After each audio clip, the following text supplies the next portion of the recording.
Cool. What up, everyone? Hi, howdy, hello, and yes, excellent work on being here and seeing us. You're welcome.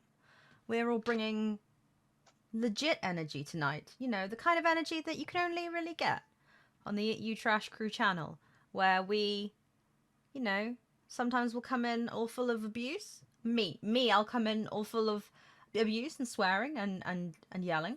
And sometimes I'll come in like this, like smooth jazz of I a was gonna say this person. is like Izzy, the late night radio Hey show there, host.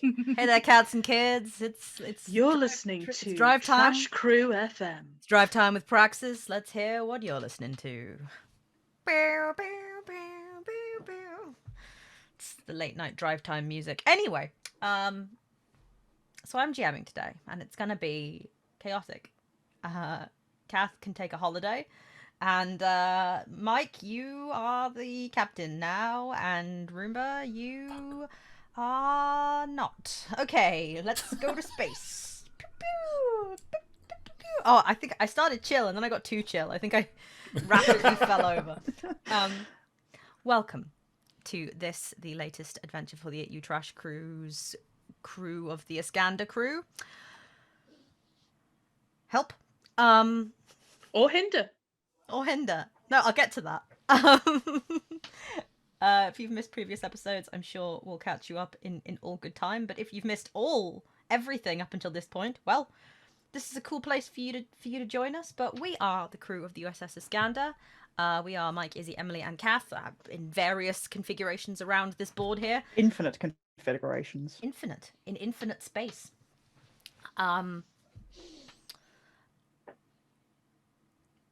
No. News. Just go to the news. News. Just go to commercial. Go to commercial. We are the crew of the USS Iskandar, and we hot seat GM who is running each adventure, and the adventure this semester is GM'd by Kath, which is Klingons and stuff, which is the name of the episode.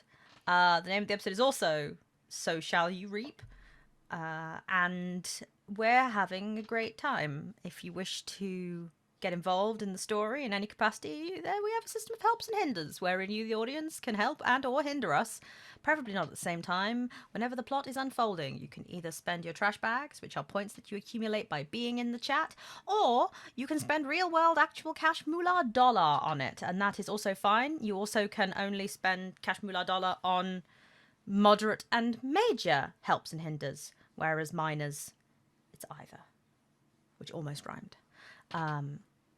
Michael, I do believe the announcement system is fine this week. So yep, just help and hinder to your heart's content, but also remember that poor Kath has to implement them. And if you suddenly send in 20 helps, Kath's gonna go, well, I don't know what you expect me to do with this. I'm not helping them that much.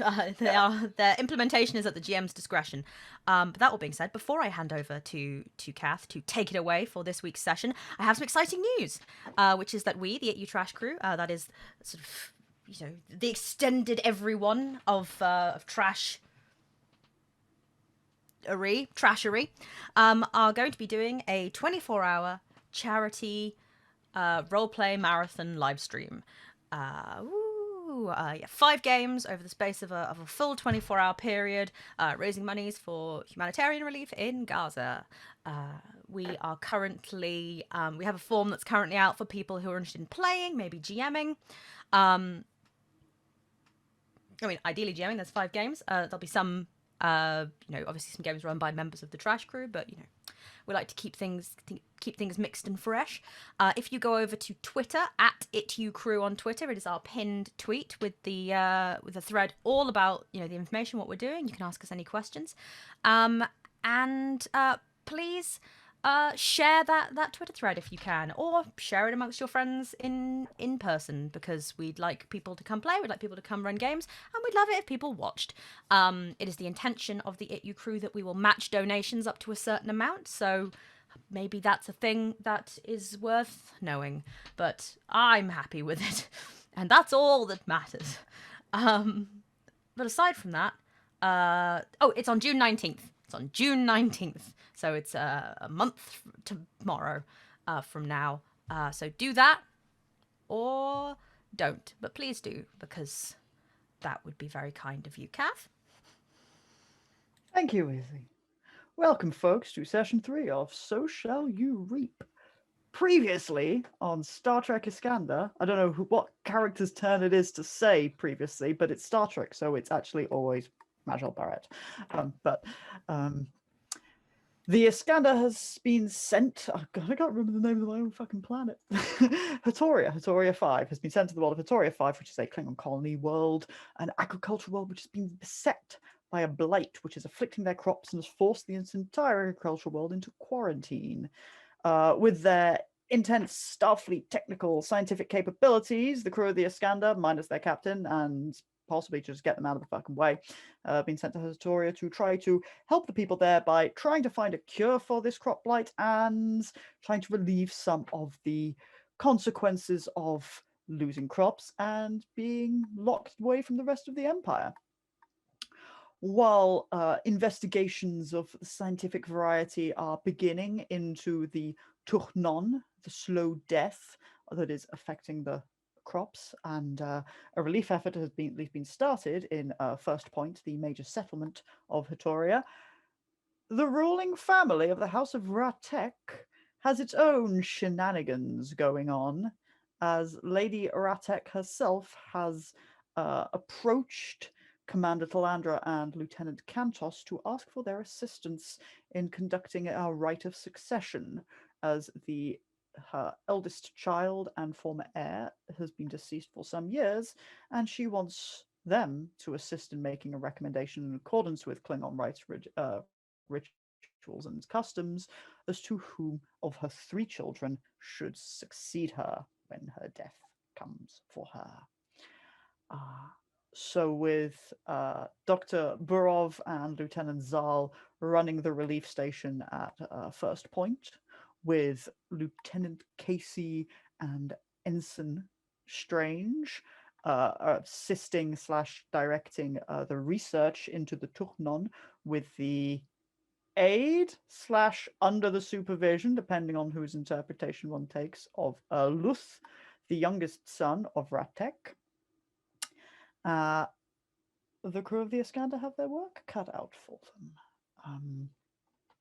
However, we are going to first turn our attention to one of the to the suites of rooms within the House of Rahtekk's fortress holding, where Commander Talandra and Lieutenant Kantos have been sat and gathered up a late morning with Mehed, the steward, the Jintak or steward of the House of Rahtekk, as he discusses with them what would come next. So, whilst of course you are welcome and encouraged, as it appears to be Lady Rahtek's intentions for this to still follow some of your Starfleet principles, else she wouldn't have asked for you. We would traditionally begin with the Jachuk ceremony, as I have stated, a summon of all 3 claimants for them to proclaim and justify their right to rule. I would encourage you not only to consider the risk as to whether or not you will ensure that Kvek attends, whether or not you can ensure if Luth, I suppose, attends, engages, but it would be best if you have some understanding of the children of Rahtekk first, so you may verbally challenge them in the Jachuk. They will be expected to present their deeds and their honor, and as is in accordance with Klingon custom, there may be a lot of hot air. They are the children of a noble house, after all. You are welcome, you are indeed encouraged to speak with any of the household, any down in the city, even, I'm sure, ask your colleagues who are working with others, or with Luth, or Siharis with your security, take the temperature, so to speak, learn what you can, and I'm sure Kvek will come out of the woodwork soon enough. If there's anything I can be of assistance with in that regard, answering any of your questions or advising where to ask, I am here to support you as you navigate this delicate process. Thank you.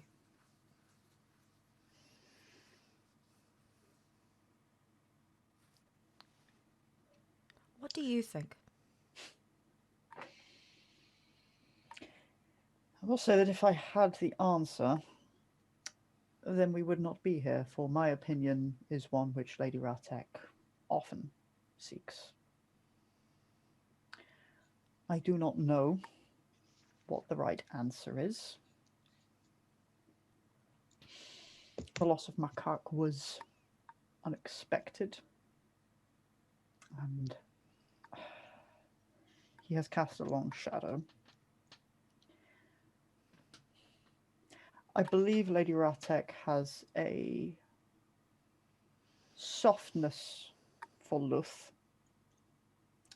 I believe that she would hope very much that he steps up, but my experience of Luth is that he cares far more about his research. He assumes that others will ignore him or cast him aside or dismiss his efforts and his own deeds, and so he does not fight for them. And I have known him since he was a boy, and it is his habit to not even take the battlefield and not proclaim victory, but refuse to proclaim defeat because he took his battle elsewhere, if you follow. But under most circumstances, I would not even consider him a contender. And truthfully, I expect he does not consider himself one. But no Klingon that I anticipate would be summoned to conduct the rite of succession likely would also consider him a contender. But you are Starfleet. It may be that you can reach something in him that others have not. Perhaps. What about the other two, Jadim and Kvek? What are your thoughts on them? Judim has always been affable. He has always been a great host, a great friend.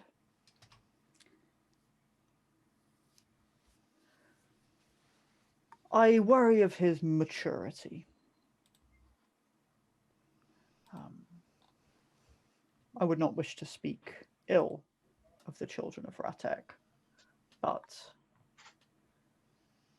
whether or not Judim has the temperament to rule, whether or not he will concern himself with the rebuilding work that needs to be done in Hon Hatoria once all of this is over,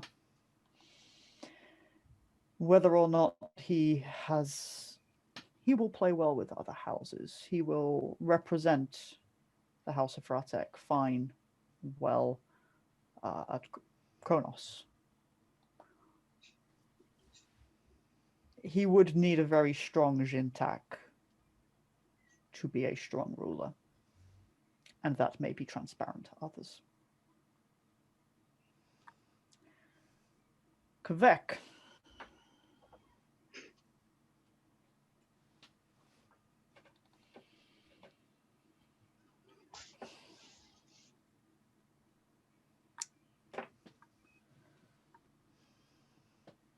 Is there much I can say that you have not already seen, inferred?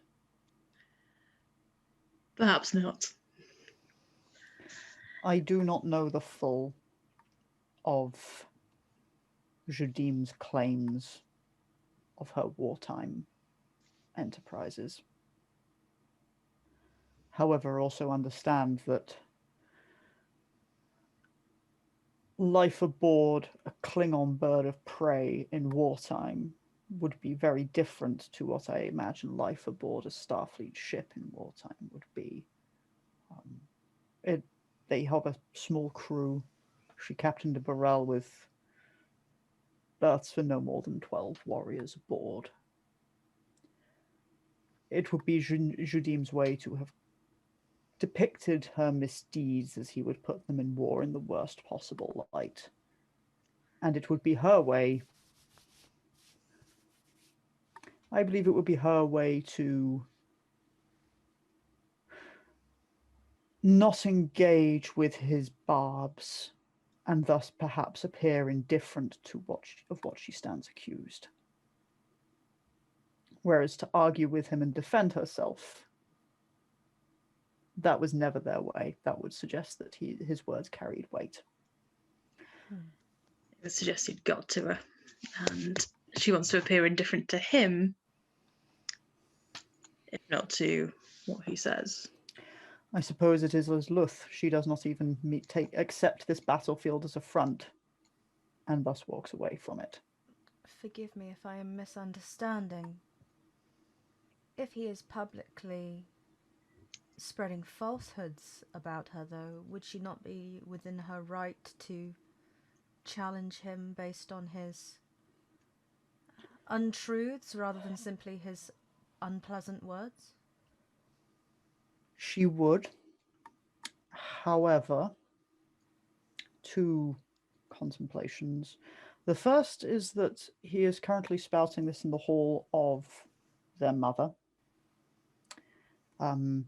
I don't think she would take too kindly if she attempted to make these form a formal contest between them.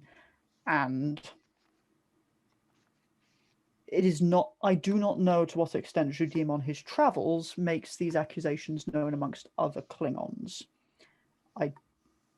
If he is confining this to childish barbs at home, it is possible she is not deeming them worthy of being answered with violence or with a fight to defend herself, either to not give it the dignity of it or to not incur their mother's wrath. Also, understand, for many Klingons, victory brings honor. She killed enemies in war. For every warrior who would suggest that she defeated them and then cut them down with honorless bloodthirst, there will be a warrior who will say, as I'm sure she would say, they were enemies defeated. What else would she do? We are Klingons. We do not take prisoners. She was the captain of a bird of prey. She could not take prisoners. She could incapacitate the ships so greatly that they could never make it back and condemn those crews to a slow death in the void of space. Or she could allow those ships to return to the fight. She may have done these deeds. I do not know. She may not. She may have a complex thought on them. She may not. She has always projected as much strength as possible. And much of that has been to first prove herself, always to prove herself compared to Makag. But in death, it is harder.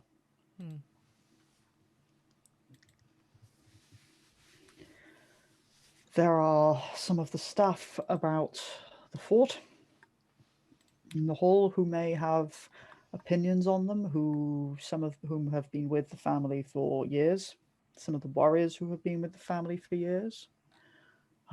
Siha, I know that she is with your doctor and security officer in First Point, but she will return at night, no doubt.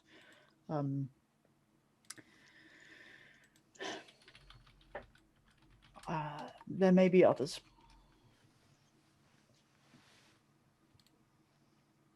If you have any idea of where to start, I can see if someone can be brought to you. or if you wish to head somewhere, head to First Point, or wait for Sahar to be back, so be it. Hmm. It may also be worthwhile considering the opinions of others. Whilst this may be a question of worthiness, whoever rules next needs the support. I was thinking of asking where might we possibly find the most unfavourable opinions towards each of the three. Not necessarily looking for anybody who's going to be, just spouting insults, but Curious. I suppose there is wisdom there. No one knows us as well as our enemies, or at least no one knows us like our enemies.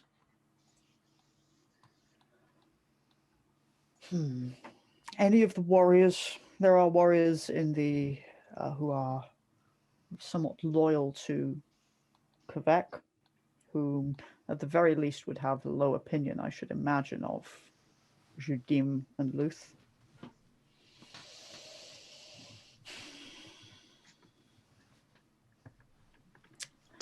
Luth has spent much of his time over the past years dealing with the people of Hatoria. He has attempted to improve agricultural infrastructure and some of the medical practices in the world.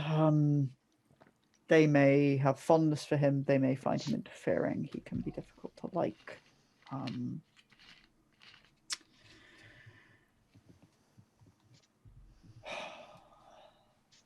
They have no, but other than that, I can think of no specific enemies. Judim does not tend to involve himself with much beyond the keep, and Luth is withdrawn within the keep. If you wish, I can see about trying to rustle out one of Kvek's warriors. I think that might be a good starting point, Commander. Yes, I believe so. Very well. I will see who about the keep might be of use to you. I know Arna. He spent some time with Judim on some of his travels, and at home. And I do not believe he may have some insights on Kvek as well. Sounds like he might have some insights on how Judim behaves outside of the keep and potentially outside of Victoria. Yes. I will see who can be gathered. Would you require any refreshments to be brought to you? Yes, some tea.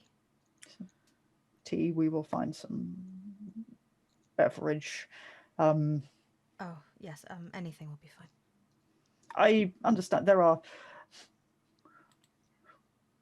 we do trade, Commander. I have a certain amount of variety, but and we do drink teas, but they are often quite strong, and you may find them distinctive. I'm sure that will be delightful. Some tea. Second, Lieutenant. Forgive me, you are her second. Tea sounds good to me. Tea. I will bring back tea. And probably some reluctant warriors. Good. And as he leaves, Reluctant might means that they're opinionative. As he leaves, Talandra does the equivalent of like doing this, going ugh, but for Vulcans, which I imagine is just she just goes,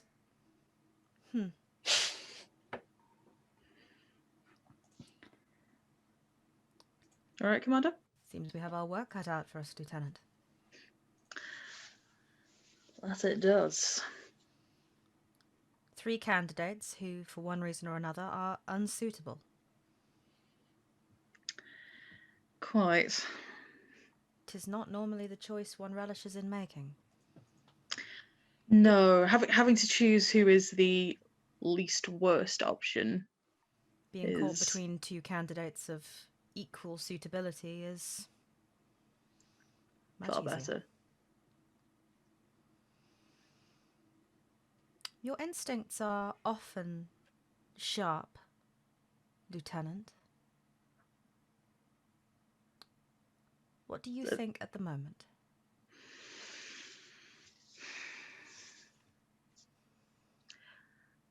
At the moment, I can't say too much because I've not really seen Luth yet. So I've only seen Jadim and Kvek out of the three. Out of those two, I'd be looking for anybody else. Then I am not asking you to make a decision, but give me your assessment. Say I were considering a promotion to the lieutenancy for any of them.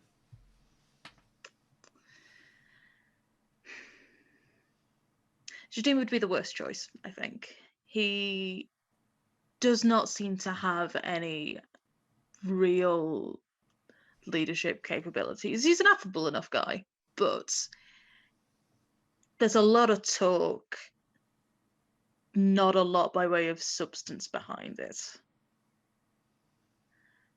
Kvek, she's a hothead, but a hothead by Klingon standards is the impression I'm getting.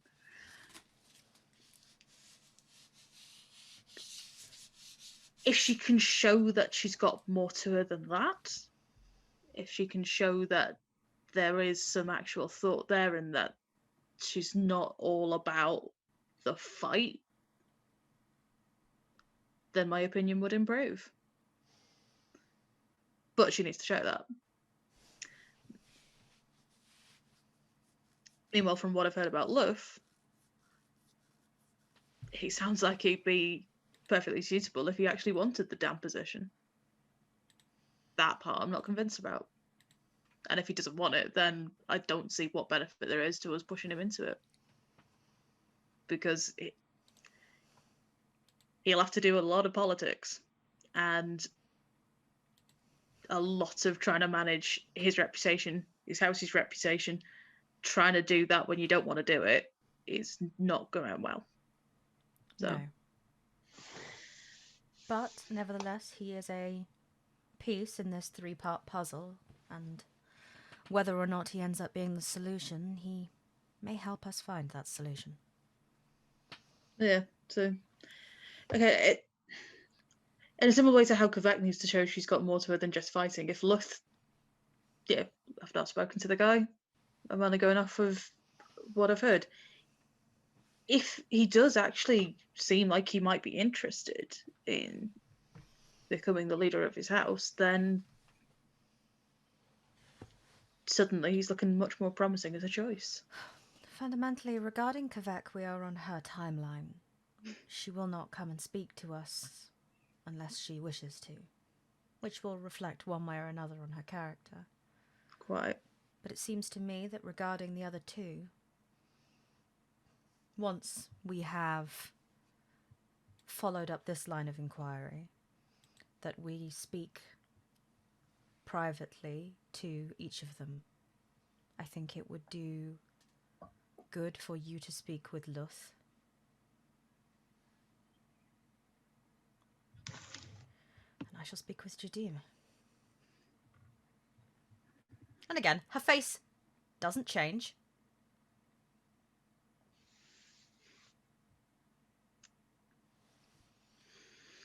Yeah, I'd be interested to see what you made of him, Commander.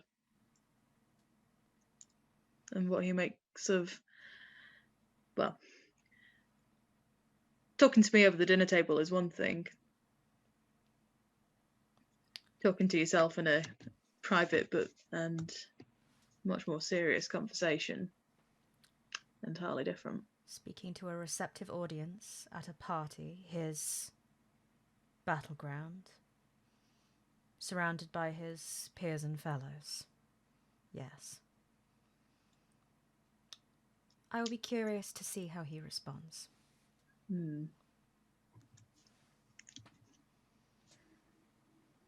A little time later, there is the door is opened by Mehed, who has a tray with tea, a pot, a big fuck off, like it's Klingon, everything's like supercharged.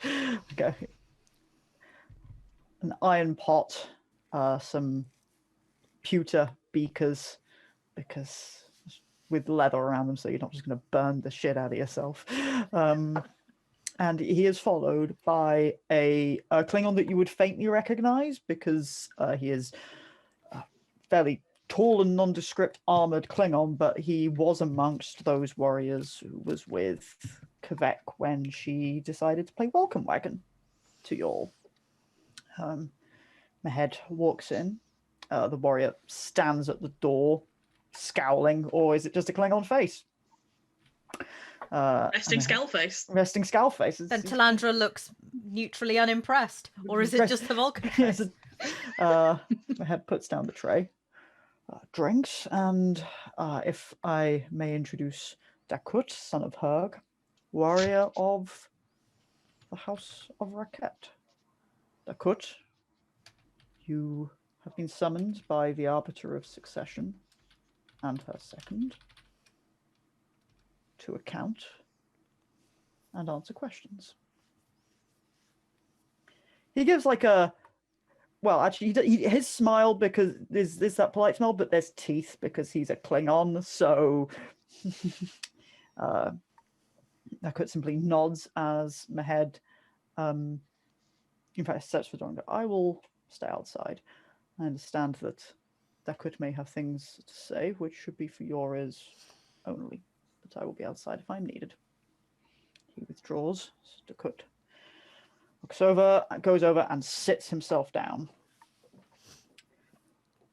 Talandra does that thing that is a power move that I respect so much in quiet bureaucrat types, where like she barely glances at him as he sits down, like she notices him as he sits down, but then immediately sets about like pouring some tea, because I don't know why, that for me is always the move of just going, I'm just going to pour some tea while you sit there. And you can hear the tea being poured, and yeah, pour the tea.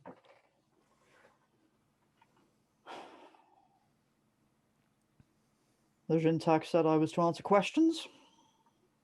Would you care for some tea? No.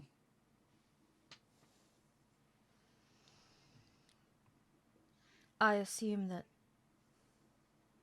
he didn't leave with No, Kvek, he did wasn't. He didn't storm off with her. So I take that back. He will know what we are, because like he was there when the speech was given. The lieutenant and I are currently following up our lines of inquiry regarding the succession of the house, and we were told that you had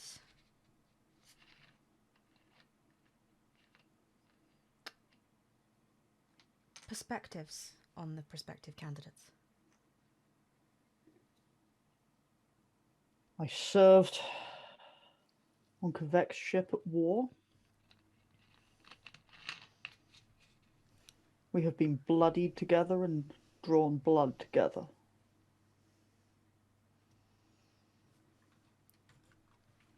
Was she a good commander? She led us to many victories. Was she an honourable commander? She led us to many victories. She led us to victories against an enemy which I'm sure you know Starfleet would have destroyed all ways of life of Klingons, Federation, in both quadrants. She killed the enemy. She risked her life against the enemy. And even for Starfleet, I'm sure you can see the value in that. What victories have her brothers won? What do they know of sacrifice? What do they know? They have weak hearts.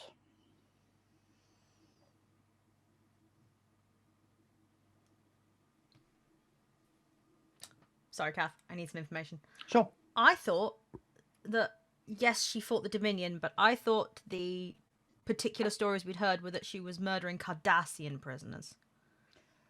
Like, the stories that you heard specifically were, yes, that's about was about Cardassians. Cardassian prisoners. She destroyed Cardassian ships in ways the Federation would have considered a war crime. Yeah, like she killed Jem'Hadar the same, but like it was. Yeah, certainly from the tales that Judim did not mention one way or another about the Jem'Hadar.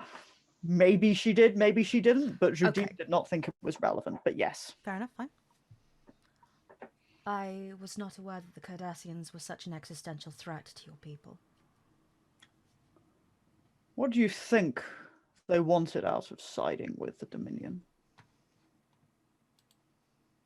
The socio-political ramifications of the Cardassian position in the Dominion War is neither here nor there.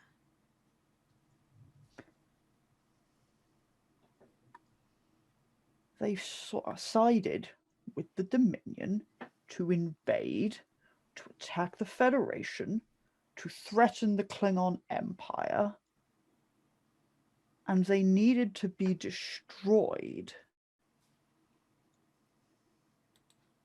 Would you have preferred to... Did Starfleet sit down and debate the Cardassians?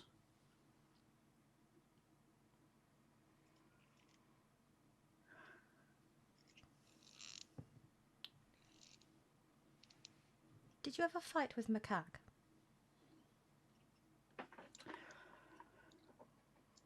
Yes, before Kvek took her own command. I fought with Macaque. I fought with him and killed Starfleet less than 10 years ago, yes. A lot can change in 10 years. He was a fine warrior. I understand his siblings took his death very hard.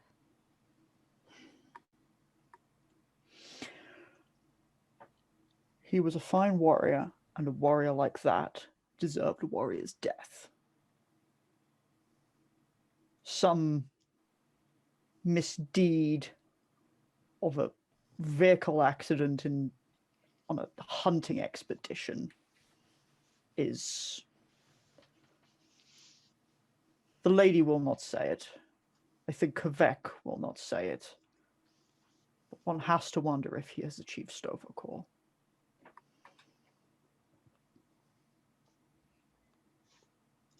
That would be a heavy blow indeed. Do you think Kvek is worried about that?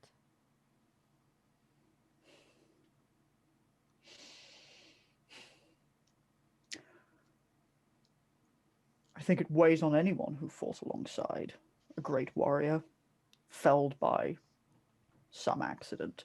But since all that a warrior can do to correct that is to win a great victory in the name of the fallen warrior,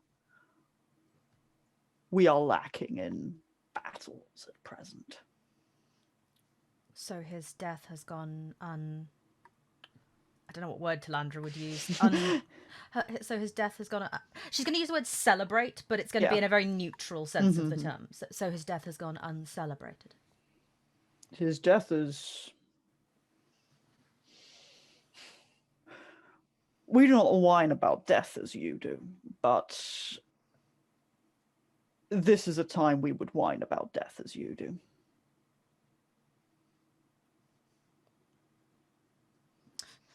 Talandra briefly blue screens where she's considering going, whine in what sense? Do you know? Vulcans?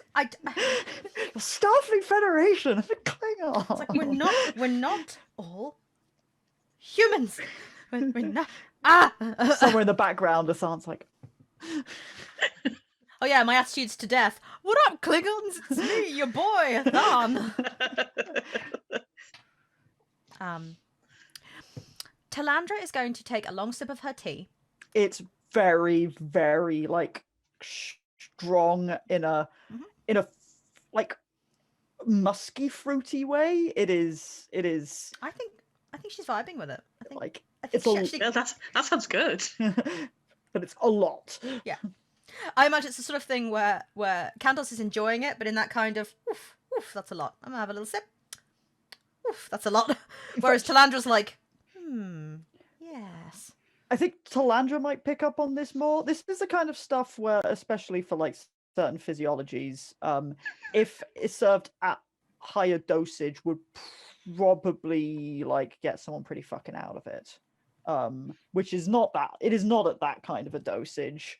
But you know, Klingons. But like you could have this as shots. It's basically what we're saying. You could have this and trip balls / have a spiritual experience.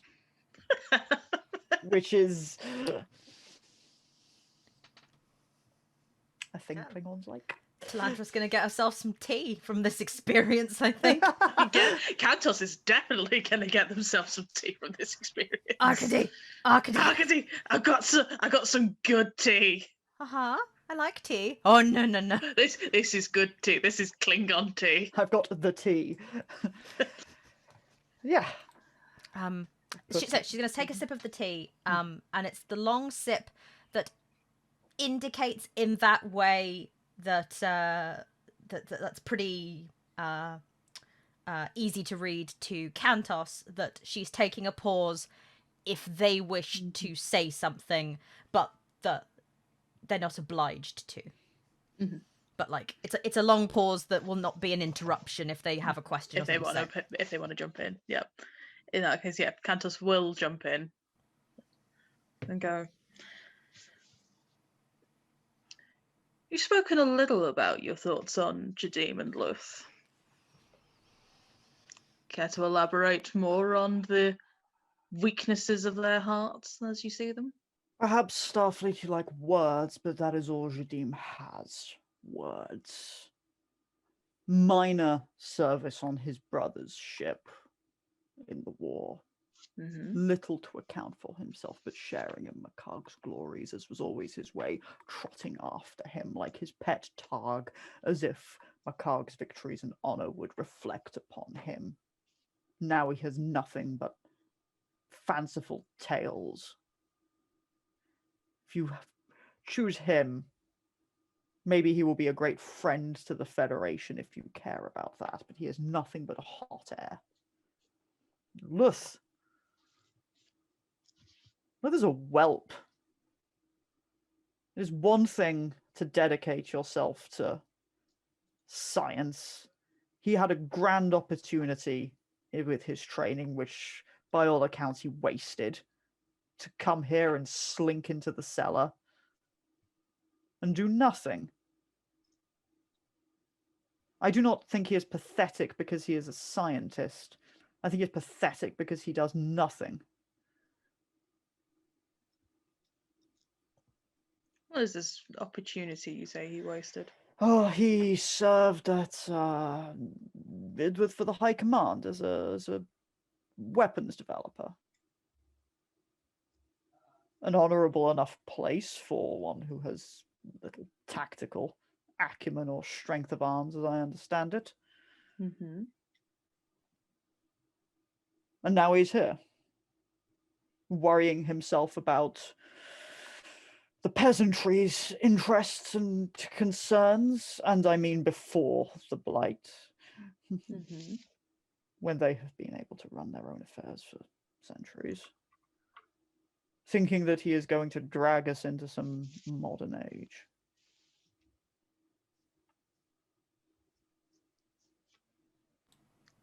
I see.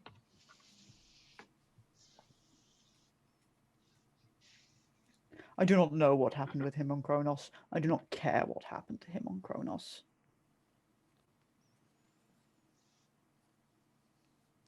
The boy has no spine. None of the siblings were with Makag on his hunt, were they? This is the first you've heard of how he died. Oh, very well.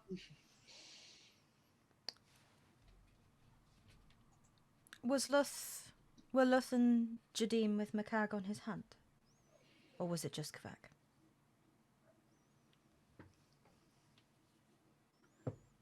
Jadim brought him in.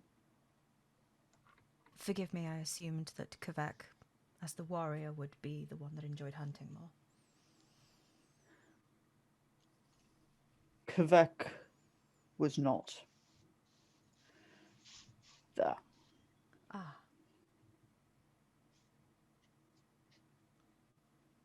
That must have been very difficult for her.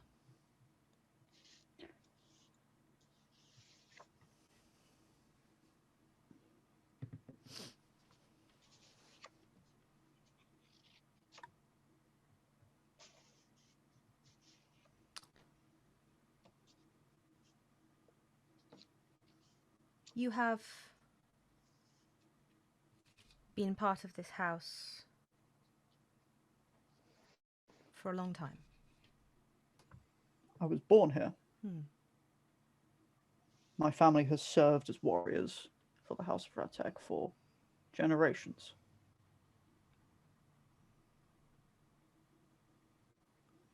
And do you believe that if you were in our position, there is only one answer?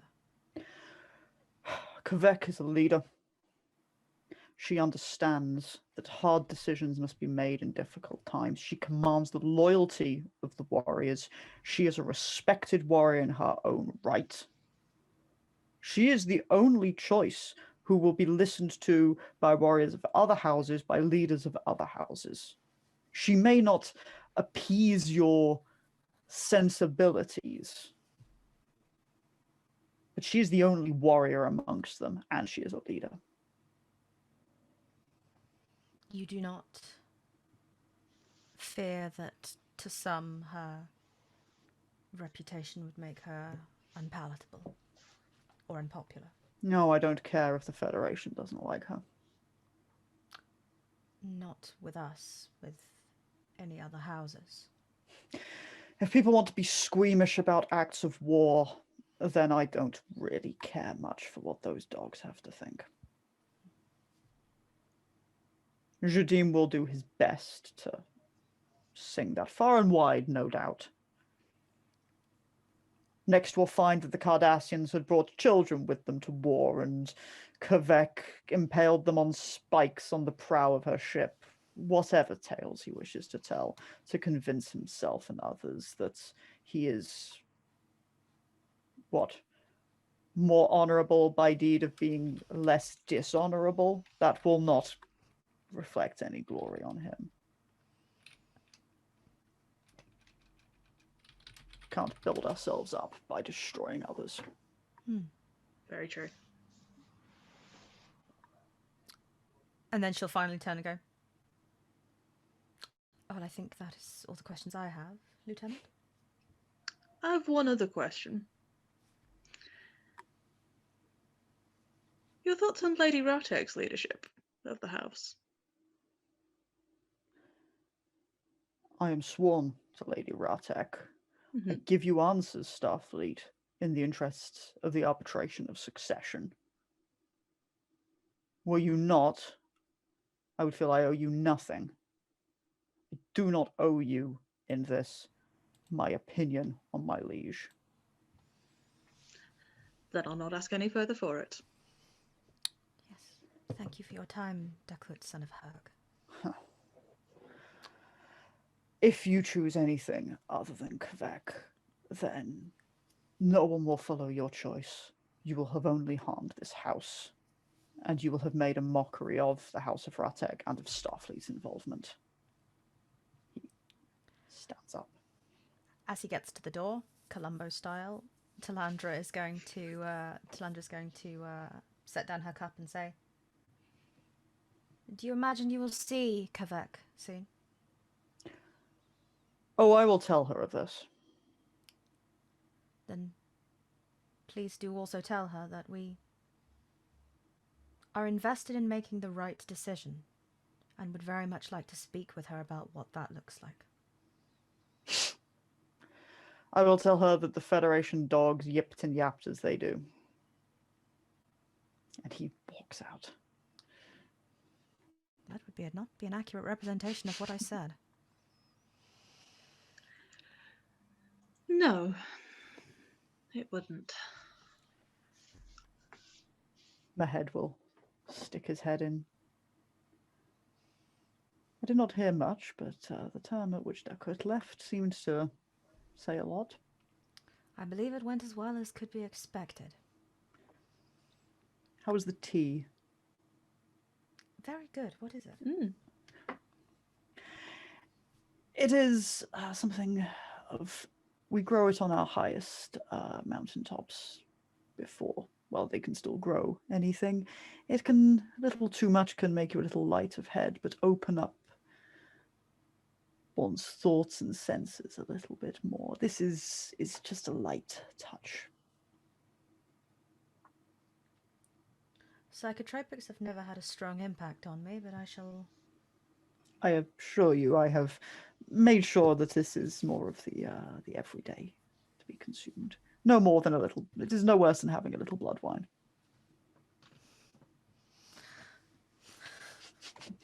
Like, oh, that's fucking normal.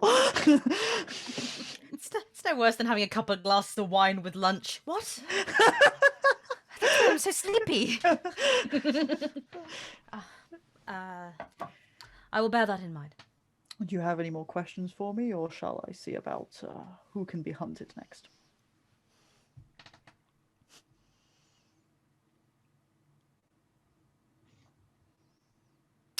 Lieutenant, did it seem to you that Dakut was going out of his way to be... Oh, I can't remember what the word is. Like, aggressive, but... Belligerent? No, like, when you're trying to get a rise out of someone. Provocative? Not provocative, but like that. Like... Talandra says that, but it's more... It fits With an more and it's smarter. This, but in smart words. Talandra fixes the problem with words and logic, and everyone claps. No more than I would have expected for a Klingon warrior dissatisfied with Starfleet poking their noses in and interfering in what he sees as the rightful succession of his commander to the position of House Leader. But he is clearly dissatisfied with Rahtek's leadership. He certainly is, otherwise he would have sung her praises if he was fond of her. Whether or not he sang, it is often when confronted with something you would rather not say that you become belligerent.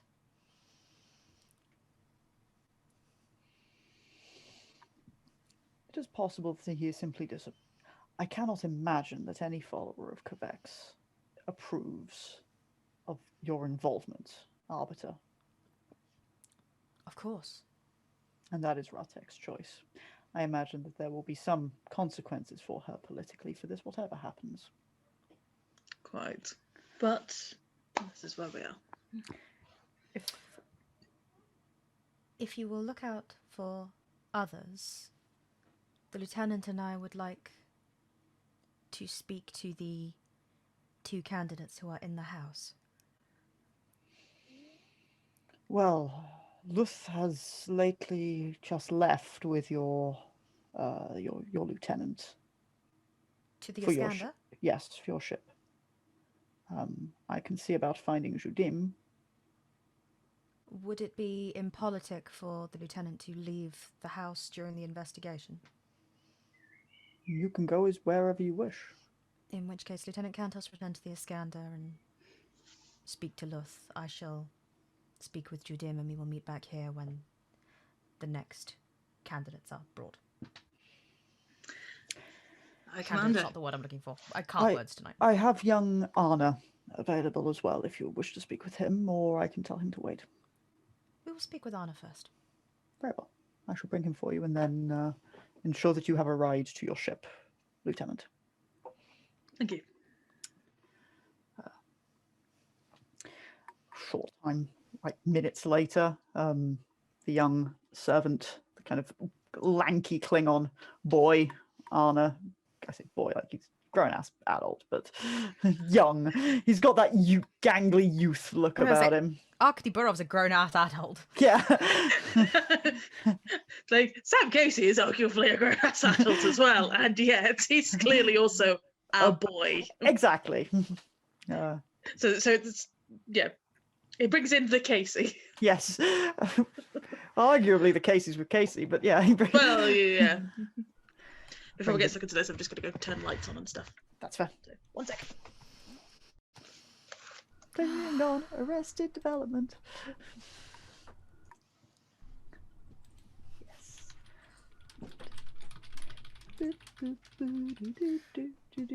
I should have something filling to say to our audience, but I I don't. was gonna say, other than the girl from Ipanema. This is my hold music in life. I like it. It's good whole music. Mm-hmm. We apologise for the inconvenience. Anna comes in. He's a bit hunched, moves to stand before the table, doesn't sit. The Jintak said, of course, sits. The Jintak said you wish to speak with me, arbiters.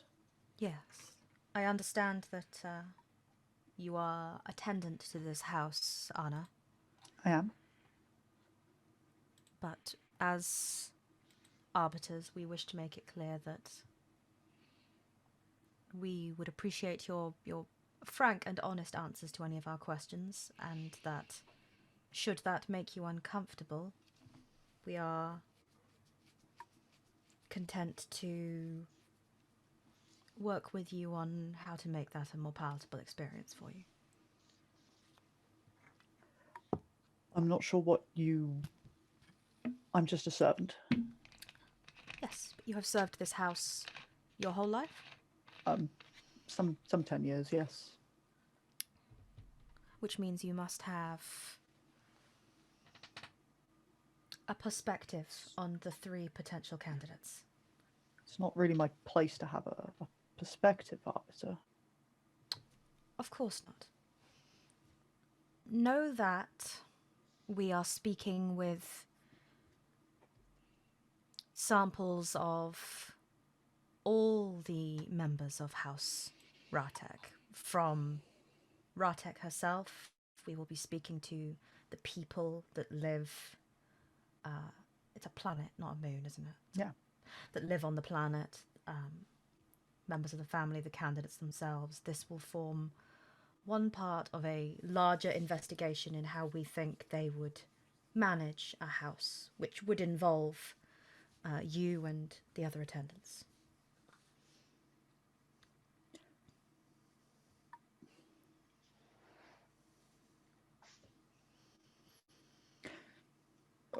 Very well. But you must know that whilst you are here, you may speak freely about any question or subject that you wish. We are interested in what you have to say. I don't want to get anyone in trouble. And it's not my place to have a perspective. If you are concerned that anything you have to say will reach the ears of Rahtekk or her children, we are happy to ensure that your name is not mentioned, that we note down your observances for our own interest, that we might ask more questions of the people involved. That is all.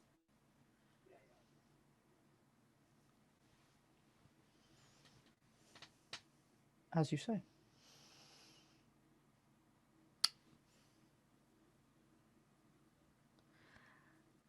As an attendant to this house, which of the candidates would you say you have had the most interactions with?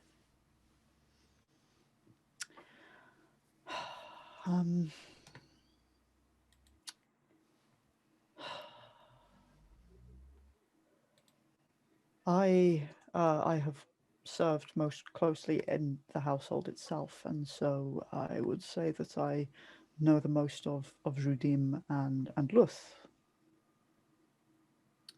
There have been those who have commented that the two of them are not as prolific warriors as Kvek and Makag were. They are not. I did not. I was here in the war. I'm not an honored warrior, but Judim fought on. He was a weapons officer on Makag's ship. But Makag was a great warrior. And Luth did not did not fight. Luth was on Kronos, I understand. He was, yes, doing his work for the High Command. A necessary part of war. It has been noted that the house has not fought or won any battles or victories since Makag's death. There is no, with the treaties, as I understand it, with the Romulans, and peace still with the Federation, I do not know. There have been no battles. I would not know if the house had any intentions or territorial claims. That's not for me to know. No, of course not. Talandra once again goes to pour some tea. Mm-hmm. And again, it's clear to Kantos, just based on her thinking, that she's very uncomfortable trying to talk to this Klingon. Not only because of her Starfleet morals of going, you're a person! You're a person! Stop it! But also, like, there's an element to her that she just kind of wants to nurture this person and go, come on now, you can do it. I believe in you, Skip. And that she can't really do that in this situation. So, trying a The different instinct she's inherited from her dad. I don't really know much about science. Oh, okay, fuck you. So she goes to pour the tea again in her maneuver of passing the mic to Kantos. Yeah, Kantos will notice the maneuver and go.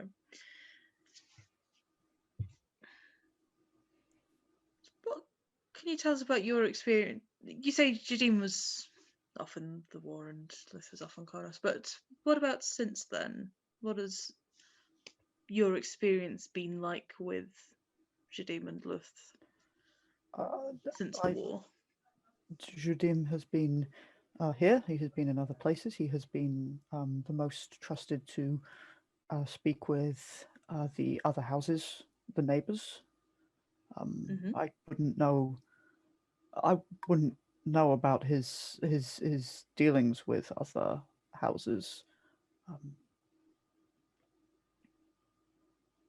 And Luth has been here working. He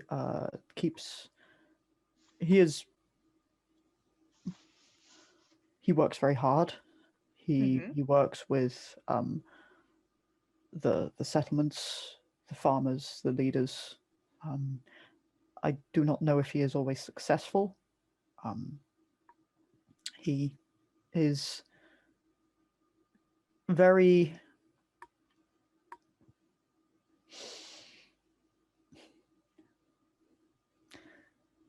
I don't want you to think I'm stupid. He is very intelligent.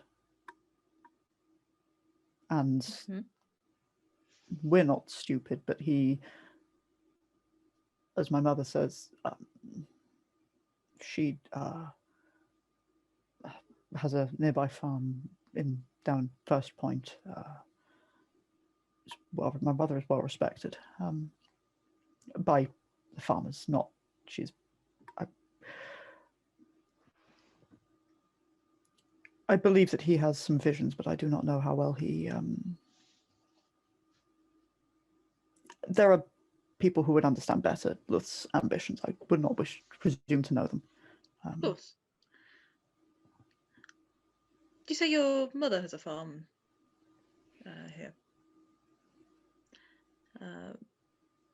How does she feel about Luth's ambitions and Luth's work with the farmers on Victoria?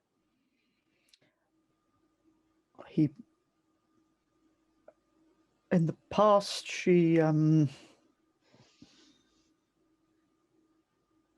my mother is not afraid to speak her mind. But she doesn't want to get me in trouble. No, of course But not. Luth, he made her burn her crops. I'm sure he's a very smart.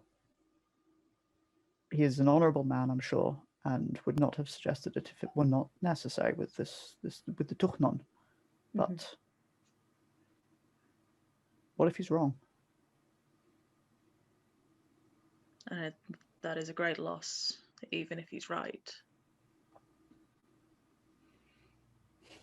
But he is the son of Rahtekk. He tries.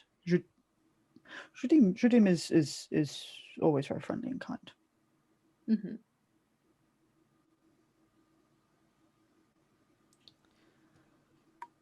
Did you know Makag well?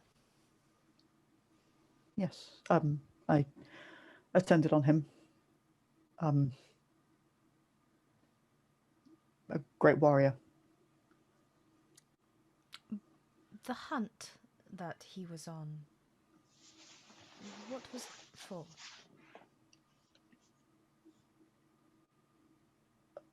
A hunt for it was a Targ hunt. Ah, Tug. Thank you. Organised by Judim? It was Judim's hunt, yes. I understand hunts are celebrations, they are days of festivity.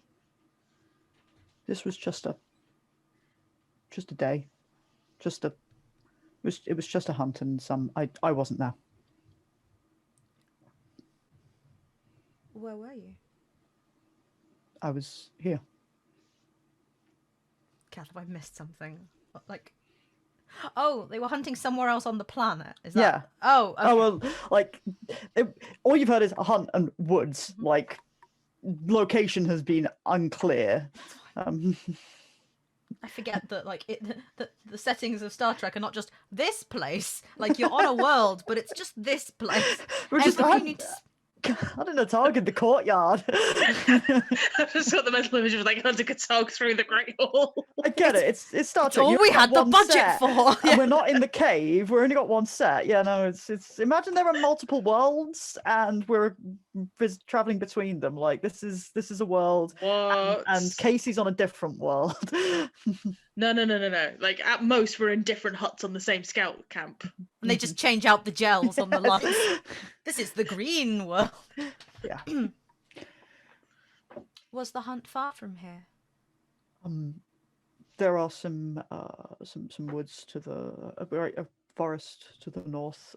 In some of the lowlands of the mountains, they have been kept for the family. They have not been turned to farmland, and I believe that they would be a little rocky. It is no more than an hour by speeder. It was not a great day of festivity. It was not a festivity of a hunt. It was just a hunt for sport and for. It is the recourse of warriors to hunt for sport, to demonstrate their prowess and to bring back a prize. To keep their instincts sharp. So what happened to Makak? As I understand it, the vehicle flipped. I don't know why. I have duties, arbiter. Yes, of course. Thank you very much for your time, Anna. We appreciate it. Yes, thank you. He gets You've up been very helpful. and fucking bolts. Talandra middle distances as she screams internally. These people need Sarak.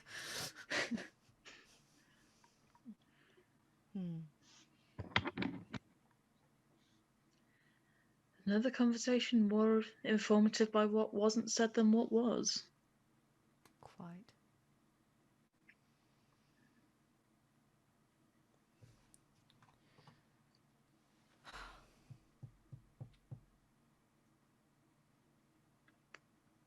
Commander, can I ask something? Of course, Lieutenant. You seem suspicious about the circumstances of McCarrick's death.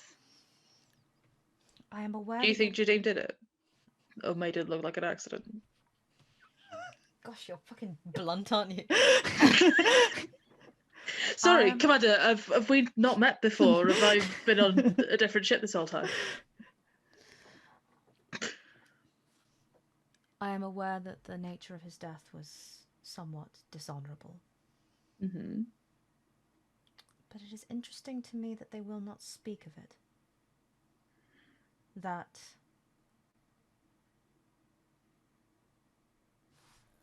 Kavak was not with him. That he died an hour from his home on what was a day out.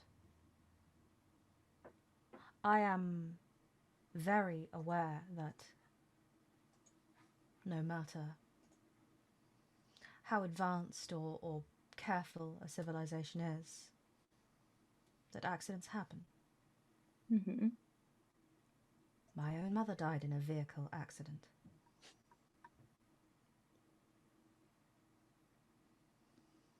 But it is strange how, as you say, it feels more about what they are not saying as what they are saying. And it seems that every line that they feed us is forming a whole that I am not certain we are missing. Whether or not Jadim is responsible, something happened.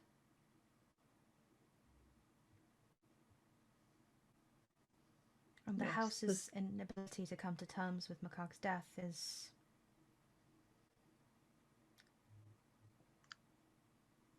causing it distress. Quite. Until that distress is addressed, it does not matter what our decision is. They do seem to be clinging quite strongly to what they have left of Makag. It is as Dakut says. If we do not select Kvek, there will be unrest in the House of Rahtekk. I think if we don't select Makag, there'll be unrest in the House of Rahtekk, but unfortunately, he's not an option. And they need to accept that. Yes. And I don't think they do. No. Which is why I intend to continue the investigation, as we have been selected to do as arbiters. But it is why I do not feel we will gain a lot more insightful information about the characters of the three candidates beyond what we know. But how they relate to Makag is certainly interesting. That Kvek looked up to him, that Jadim fought alongside him, that he cared very deeply for Luth. These are all things we know. Mm-hmm.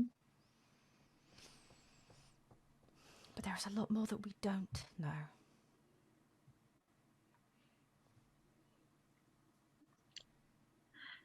Yes. I think there probably is still a little more that can be gained in terms of an idea of the characters of Rahtek's 3 children, Yes. the 3 living children. But it's not going to come from what people say.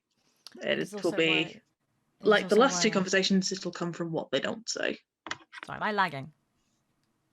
Am I? I think I hear myself calling me. Well, that's a completely separate problem. Hello. Oh, Yeah. fixed. Okay. It was fine our end. Yeah. Then in which case I apologise to everyone.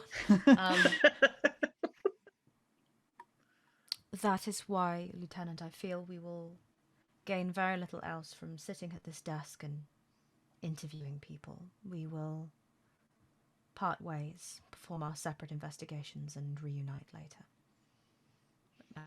Remain in contact. Return to the Iskandar. Aye, Commander. And while you are there, check in with the ship. Will do. Okay, yeah, Mahet can arrange a buggy, a little. It's as I said, it's like the 24th century Klingon equivalent of a beat up Land Rover for like old rich houses in the middle of nowhere kind of thing. Oh my god! I bet Jadim has the equivalent of a fucking quad bike. He's like, woo! He probably does. Yes. No, a quad bike seems far too practical for Jadim. No, but like a douchey quad bike. Yeah, a douche. I definitely mean a douchey quad bike. Yeah, okay, not what I'm thinking of in terms of like, practical quad bike that you would actually use for getting about a farm. No. Yeah, so Kantos can get that lift, and Talandra can start the Judim hunt. But this is very convenient, as we can shift for the moment to the Iskandar into the science lab, to which Casey and Strange have brought Luth to continue to, at this point, mostly like upload everything that you've got, start getting the samples in to be checked over, and for like Strange can from here do the work that he needs to help make sure that everything's synchronizing decently with Luth's lab. But yeah, you've got like this most recent identification of the fungus, and that is something which you can start to directly examine here in the science labs. I would like to do just that. Yeah. Okay. Make me just a quick science check for kind. That is a critical success. Okay. I was wondering what the word after critical was. Yeah, I was going to like, you eat it, you lick it. That tone could be either. Boom. Mm-hmm. Boom. Nice. I don't know, Mike. That looks like a critical failure to me. It would be if I was Zal. But you've got the 6 on the blue dice, and Zal's blue. Don't be racist. Don't be racist. I'm sorry. That kind of stereotyping is very unbecoming of you and this I'm I'm sorry blue. for my Mike-like behaviour. Okay. Cool. Oh no, I feel like today I really can't bin Mike because that okay was the most heartbreaking little sound. I just want to pick him up and put him in a little box. Nah, fuck him.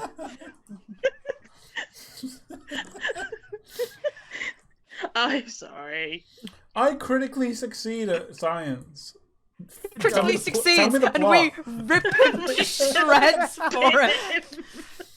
Don't be like us, people. If you're in a game, exalt your fellows. Don't be mean. You gaslit me. Don't be bullies. bullies. And then you called me a racist. God. Don't be like us, kids. God. Yeah, so like even just the first hour of setting everything up, fucking hell, Casey is conducting his studies and his scans, and can confirm an awful lot of what was being figured out of the fungus grows. It releases the acid, which is making the crops overgrow, basically, in a way which does them no good, and basically makes them die super quickly without a seed in it, is the layman's explanation of how it works. And already, as kind of he discusses his findings and Luth is listening, Luth very quickly, like, maybe this was his thing, because maybe he probably named the Tugh'non, very quickly decides that the fungus needs a name, which he calls it the Machmich, dark omen. Dark omen. Wow. Which, as it secretes the Jipang acid into plants. Casey is pretty confident that the next best thing for him to do is to run some scans of this on a full genetic level of the fungus, and to try to see what it can be compared to, as it is definitely way more virulent than it should be. And until he can basically find a way to figure out something which is going to attack it on a genetic level as an antifungal agent, it's probably going to just, even if a little bit of its spores are out there, it's just going to keep fucking coming. And so yes, Luth is a bit brighter at this. He's pretty keen, and especially as Strange can make sure that the information flow is going pretty decently to the lab. He's pretty happy with that. So for the convenience of everybody, Strange is going to need to go to a freaking relay point of one of the computer labs to help make sure the info flow is there for when, and we'll wander off screen for when Kanzos can arrive, and we will see Strange later. As Kanzos can come over in there, and bring boy. the MB in. Move the boy over there, bring the lad in to sort things out. Lads. Lad is spelled with 2 Ds. I don't know, it makes it non-binary. Well, the term lad is an entirely... Yes, you're right. Yes, so Science Boy and Klingon Lad are there for... Spin-off we all as wanted. They are, as Kantos comes in, we all want. they are just bent over the desk panel, and information is coming in of the findings from some of the other places, because Luth put in the call for where was it first detected. Let's get all these samples in. So that's the latest thing that you're starting to spreadsheet as Kantos arrives. Kantos will kind of wander over to where Casey and Luth are working. Oh, lieutenants. Having fun, Lieutenant? I am, actually, yes. Yes, it's very interesting. Your facilities are impressive. Thank you kindly. We have been able to make some good headway today. Excellent headway, I'd say. Oh, thank you. So yes, progress is being made. How can we assist? Oh, I was partly coming in to see how you were getting on and what headway you'd made. So that sounds. This is like the jocks come into the LAN party right now. Casey immediately tenses. There's the expectation that at any point Zal's going to pop out of an event and Casey's going to get his head flushed down the toilet again. I appreciate you being personable, lieutenants, but you've never given a shit about my lab work halfway through until I had. Did you ask someone where this was? Did you get directions? No, you didn't say any. I know exactly where the lab is. If I ever need to find myself a science nerd, I know exactly where the nerds are kept, where I can go and find. Yeah, this is a weird power play. Well, thank you for your inquiry. Is there anything else? Though I was also looking for yourself, Luth. You wish to continue with my mother's meddling? Yes. I apologise, Arbiter. Oh, it's quite all right. But yes, I was hoping we could have a conversation. if I'm not, so long as I'm not interrupting anything immediately, Well, this is important work, and let's be quite honest with another lieutenant. You are not going to select me for the succession, so isn't it best I get about to actually resolving this planet's crisis? bold of you to assume our decision's already made, but I do not see any reason otherwise. I do not believe your decision has already been made, but I do not believe it will be me.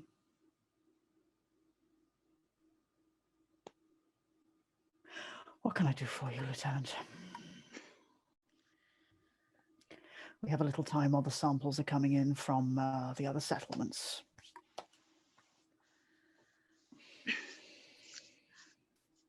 I was hoping I could ask you about what your thoughts are about this whole process and what you think the future for your house needs to be. Yeah, just the small stuff. About this whole process. This whole process is my mother hoping that someone else will make a difficult decision for her. Mm-hmm. Because You think she should be making the decision herself? it's... Yes. Who else should? Apparently Starfleet.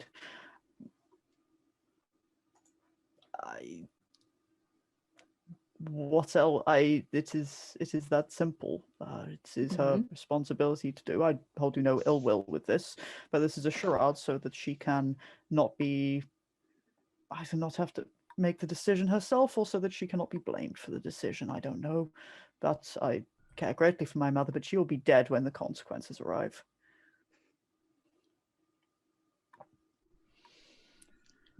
What else am I supposed to say?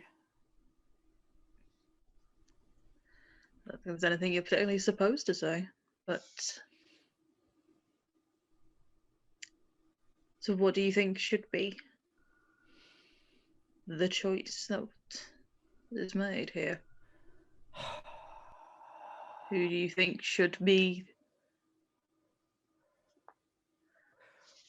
the successor to your mother? Well, Kvek is a brute. Mm-hmm. She has always been a brute because she has thought that is what will give her strength. And Judim is an idiot. So I would rather, whilst it will frustrate me deeply to work with Judim as the lord of the house,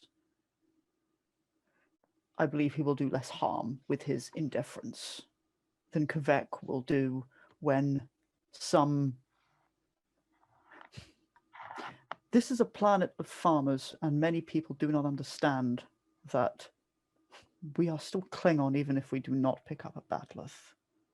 That there are people here who labor and strive to make this world a better place, or they just strive to make their corner of the world better for their families. And some of them have very firm opinions. And when I am trying to even save them from the blight spreading, I receive pushback. I am accustomed to people not listening to me because I tell them things they do not wish to hear. That is the way of science, has been my experience. However, if Kvek receives a pushback, she will gut someone, most likely. And then she will rule this planet through fear. What do you tend to do when you get that pushback then? What's your take? They don't understand, and I expect that, and I'm accustomed to that. I'll do what's necessary, but I don't see any reason why I should waste time trying to persuade people who aren't going to listen. Let's see. I'll explain it to them, Mm-hmm.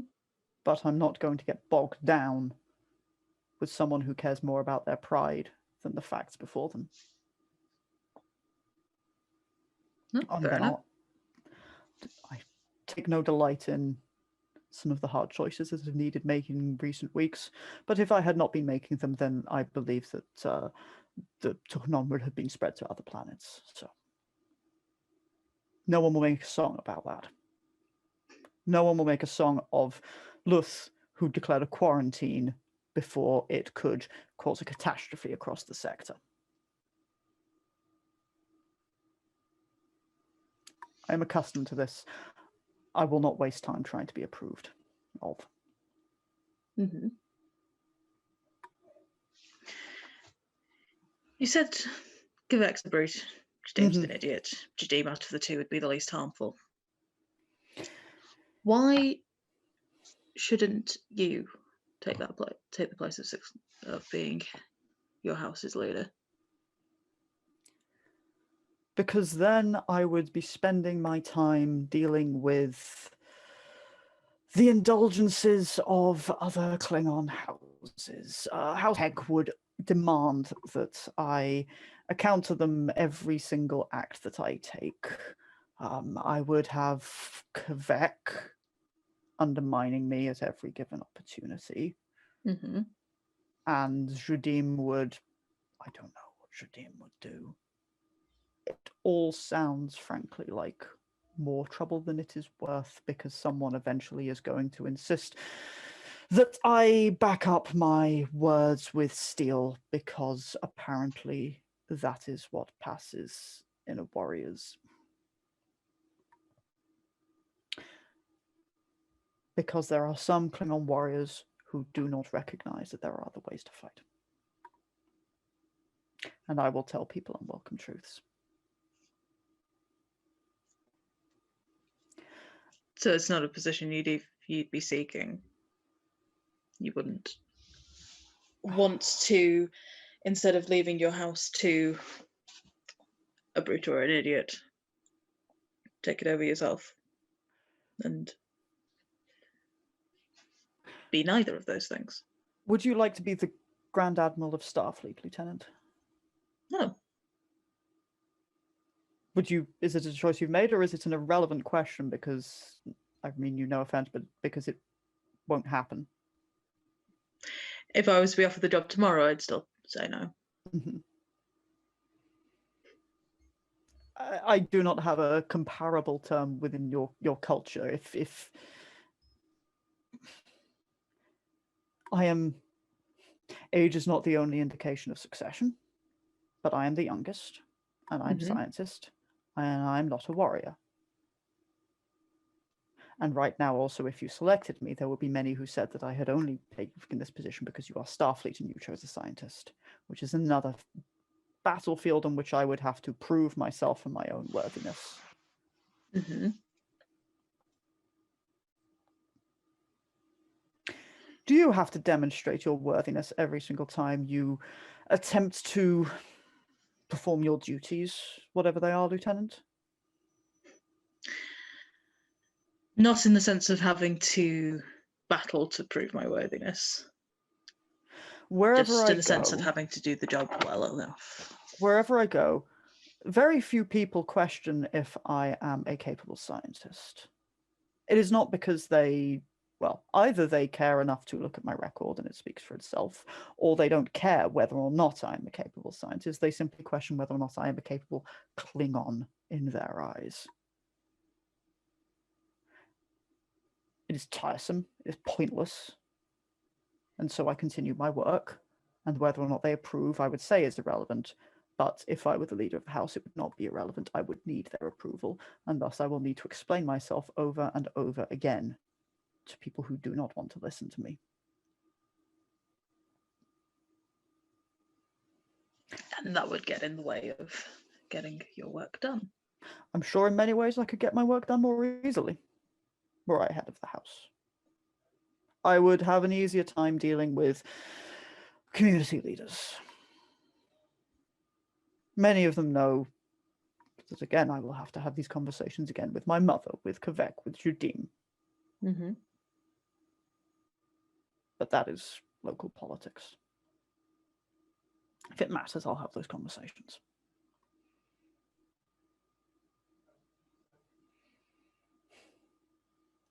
You're asking me about what is for me, Lieutenant, a hypothetical. And not one particularly, that has ever been particularly worth entertaining.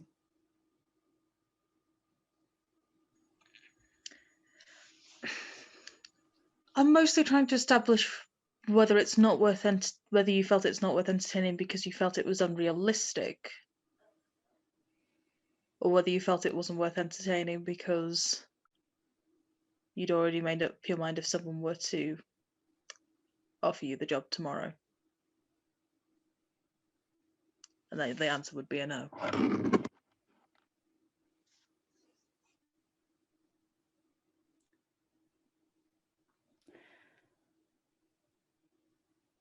I think the truth of it is that I consider this distraction from the far better way I can serve my family, perform my duties as a member of the House of Rahtekk, which is to, right now, ensure and assist with Lieutenant Casey that we can make sure we can get the final sample. As I can see here, the settlement of Lumos has yet to bring us any samples, and it's possibly best if we could travel there ourselves. Maybe with your ensign engineer. It's always useful if we want something for people to be able to give them something back.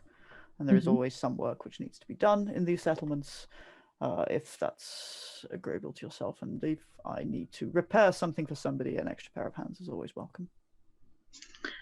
I certainly have no problem with you making the ensign useful.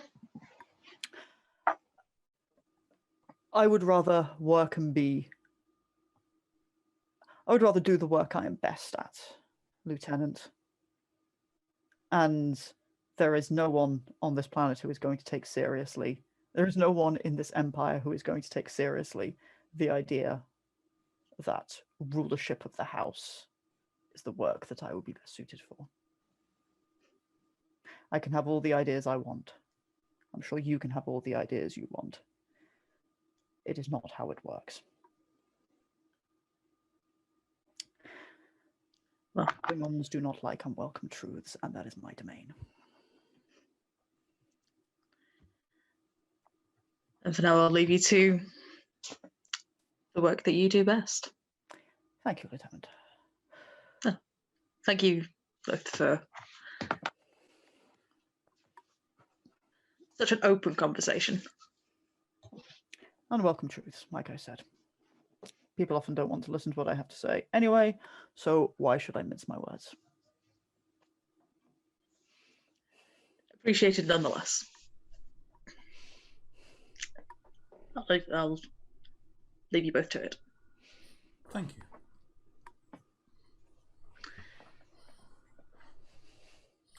I wait until Kantos Exit stage left. Something you said. It sticks with me. You spoke of your mother. Forgive me, the lady Rahtekk. You implied that it isn't unlike her to scheme in such a way by introducing us as meddling agents. Oh, my mother is not a duplicitous woman, but she is a pragmatic leader. I am surprised that she has done this. Can you fathom her reasons? Yes, I understand. Her reason... No matter what my mother does, no matter who is to inherit, no matter who is the heir, it will be an unpopular choice for somebody. Kvek, as I say, is a brute, but she is to many what a Klingon warrior should be. Jadim is easier to like, but lacks substance. Whichever one of them she chooses. And my mother, everyone cannot get past the fact that my eldest brother is dead. It is regrettable, accidents happen, but I do not see why, when he had a history, a lifetime of glorious battle and victory, doing what he did best, in the best way he knew how. Yes, it is tragic for that to end in an accident. Maybe Jadim was drunk, I don't know. Maybe Makag was drunk. Hunting and blood wine, it goes well together. Mm. But it is a very traditional perspective to assume that just because his death was not in battle, that a lifetime of battle is not enough to win him a place in Stovokor. My family is being self-indulgent in their grief. And I think they would be less self-indulgent in their grief if Kvek were not a brute or if Judim had a brain. I understand. Thank you for sharing that with me. Well, I appreciate at least that I appreciate that with Starfleet, I can say my piece and not be looked at as if I've sprouted a second head. No, that is very much not our purview. They, well, I do not know why Lumos as a village has not sent in any of the samples. As I say, this was certainly one of the earliest places in which it was detected. It's unconfirmed, but I'm pretty sure that what they talked of there was the Tugh'non. They may have some problem there, which is why I've suggested that we bring the ensign. But I don't know what that problem is. No, but we can make transport there and find out for ourselves. If we could use one of your shuttles. Happily, yes. It is, some 1,000 miles away at least. Then, yes, I recommend a shuttle. And Team Science can pick up Strange and go on a road trip. I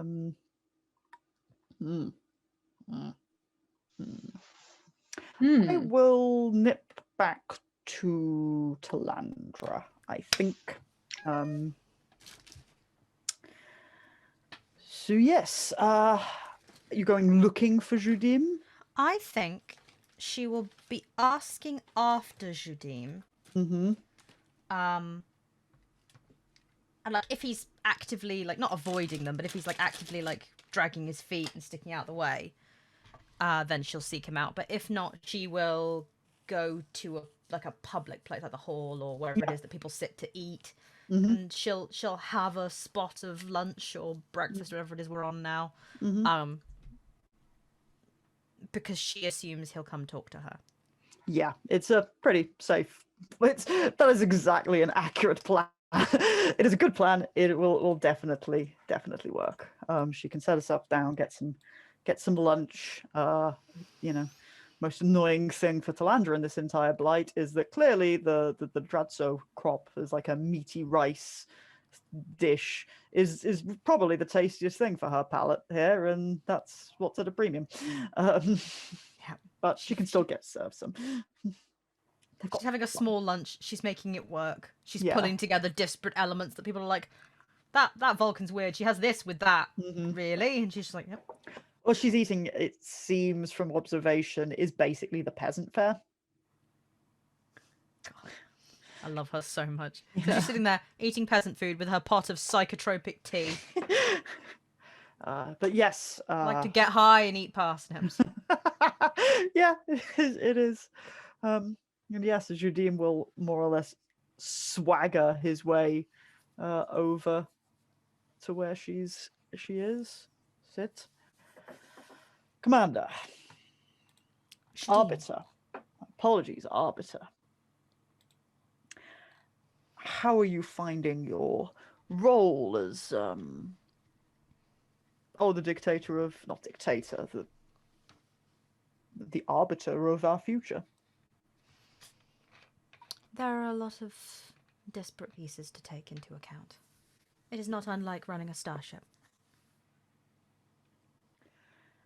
I have no doubt that you'll want me to perform in all pomp and circumstance at some point, but if there's anything I can do to make this easier for you, I'm sure that you'll find me more forthcoming than either of my siblings, and that is not some effort to make me a better candidate. That's that you'll have an easier time getting help from me than them.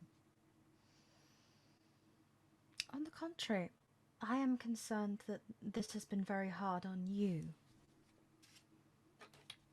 It cannot be easy to have such an important decision passed into the hands of Starfleet? Would not be my first choice.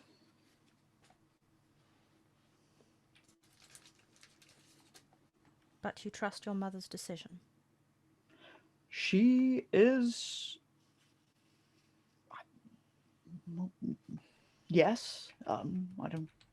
It's her right to make this. Obviously, it's an odd decision. But I suppose she wanted some external clarity. Clarity is what we aim to bring. And well, I think this is fair, as now Luth's going to get a look in. Do you believe Luth ought to get a look in? Luth will be so sulky if you make him the Lord. He will complain about how hard it is for him that no one listens to him, and then he will sulk in his room.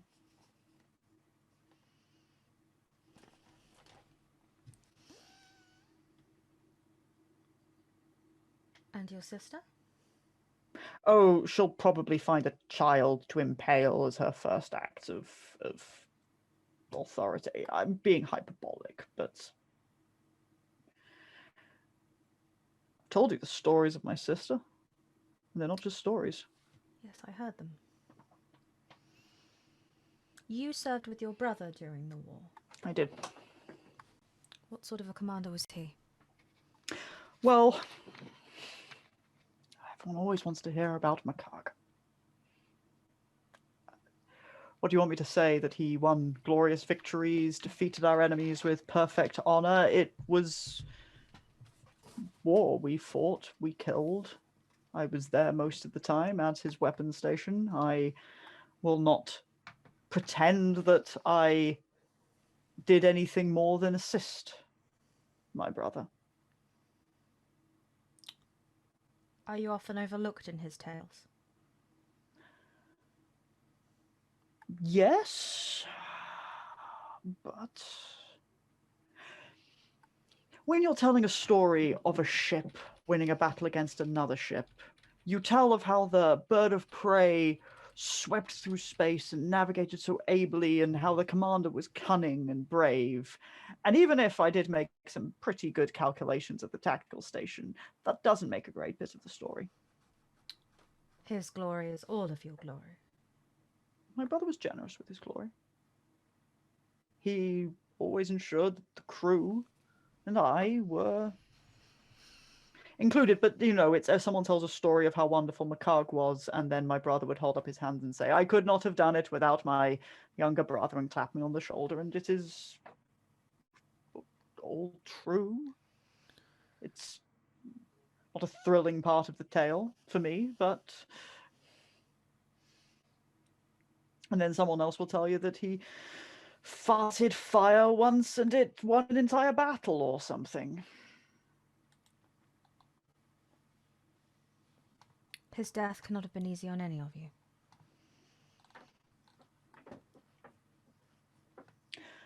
Well, no, his death made us think everything was firm and then everything wasn't. You were the only one there, I understand, of the siblings. Yes, I'd gone. I took out for the day to hunt. He was to join me later. He did. We did not find game. We decided to move on to a different hunting zone, and I'm still not sure what went wrong.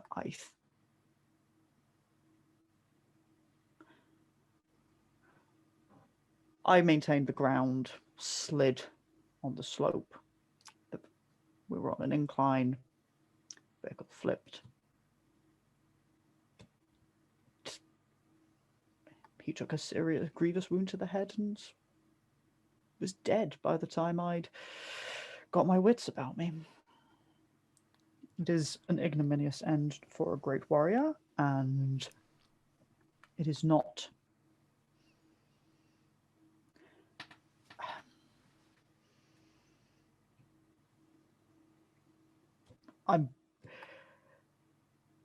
is an ignominious end, and I was there.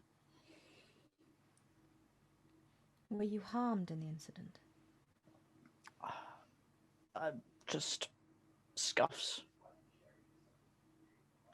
It was the angle, as you see. It was not a fully covered speeder, just the frame over the top, and with the angle of how it landed, his head hit the ground. Unfortunate indeed. Tragic end for his tale. But a long and storied tale. Yes. But he is dead, and we are alive.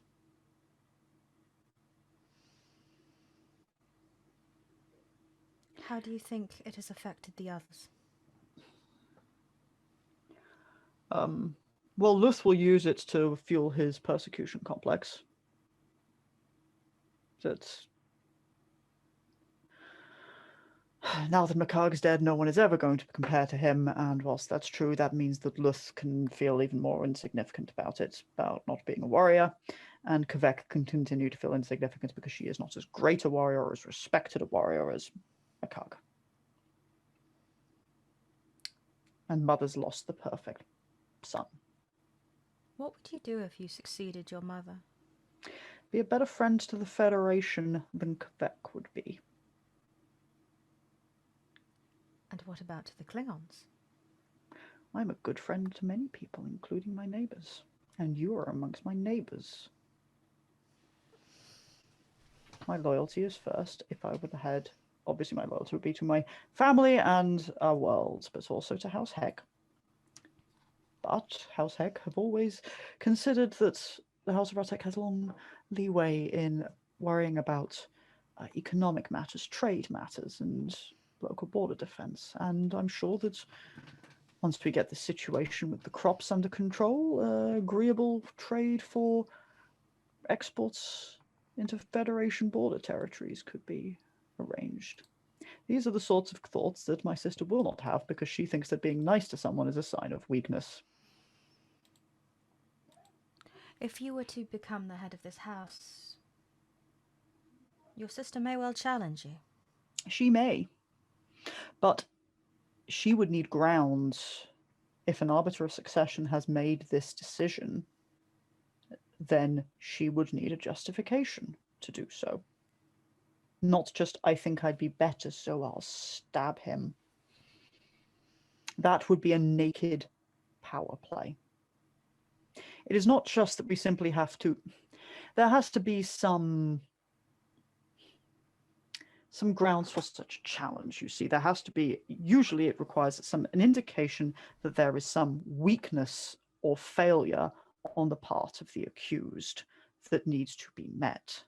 It is not even always about victory in the case of such combats, but that the accused will demonstrate prowess, courage, enough to stand by their convictions, to stand by their actions. If she turns around and says, Judim, you are not the right person to be the head of the House of Rahtekk, even though the arbiter of succession has chosen you, my answer would be to tell her to get to Grethor. I've been chosen by the arbiter of succession. She cannot stab her way to victory without being a murderer of her siblings. You're muted. A terrible thing to be.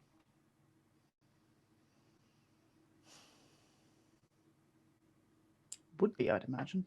It is you understand it as a difficult decision for us. I understand that it has to be heavily considered. But I am sincere. What I want is for our house to be strong, and for our house to be strong involves being close with our friends.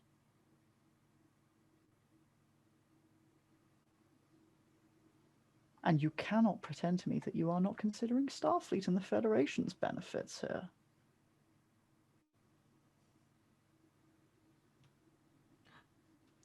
Talandra's doing a thing that I don't want to do because I'm on stream, but she is continuing to eat her lunch, and she is doing the thing of enforced silence. Yep. Where she is listening, but she is giving him no visual or verbal feedback. Yep. But that would be very boring. Yeah. So she is continuing to eat her lunch, and she's looking at him as if expecting him to say more. You might get somewhere if you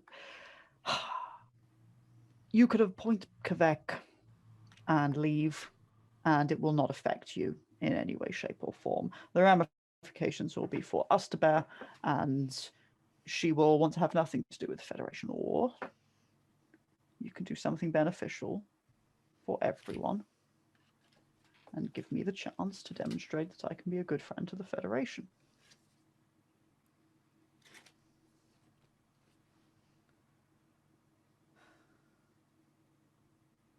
These are all things to consider, Shadim. Good. But in the meantime, I urge you to be our friend anyway, regardless of your title. I'm friendly to many people. I'm friendly to most people. Really, I'm only right now unfriendly to Kvek and her lackeys. It seems that she makes it very difficult for people to be friendly to her. She does. And all of my tales aside, you can ask other people, you can ask Luth, you can even ask Mother, although she might not like to admit it. But she has to... I'm right about Kvek. I am not lying or exaggerating about Kvek. She has done dishonorable misdeeds that has shed blood unnecessarily. And if that were not so, if that were not true, what possible reason would my mother have to not appoint Kvek as her successor? If all you knew of Kvek is that she is a great warrior who is occasionally brusque, it would be a simple enough decision. But even my mother knows that my sister is a monster.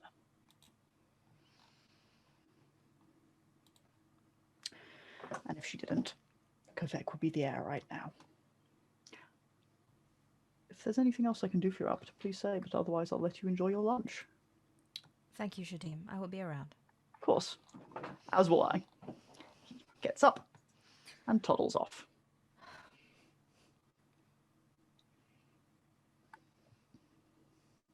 Meh. Well, I'm happy. I was thinking of leading to the break there, but if you've got Nope. any points to... My noise is just meh. Yes, I'm going to... That's where we're going to take a break. So thank you very much, folks, and I'll see you in 15, 20 minutes, and we'll try to be back before the half-hour mark. Boom, welcome back. So to part 2 of session 3 of So Shall You Reap, Star Trek Iskandar. Picking up directly from where we left off, we moved down to the major settlement of First Point and the relief center, which has been built up by Lieutenant Karazal, Dr. Arkady Burov, and young Lieutenant Kowalski, about whom I'd completely forgotten myself until this exact moment.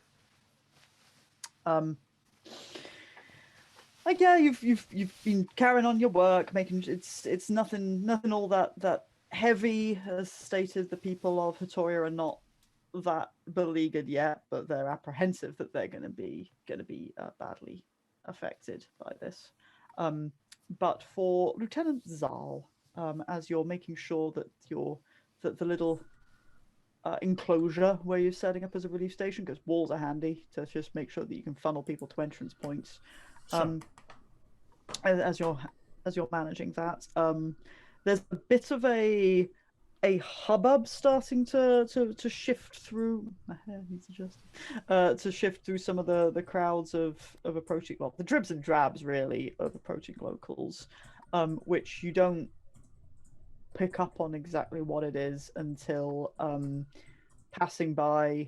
Or sort of departing from nearby, because she's been reinforcing the area with her warriors and making sure that they're on hand to assist with anything, and heading off with like about a half dozen of her warriors. Comes Sihar heading out of the relief station.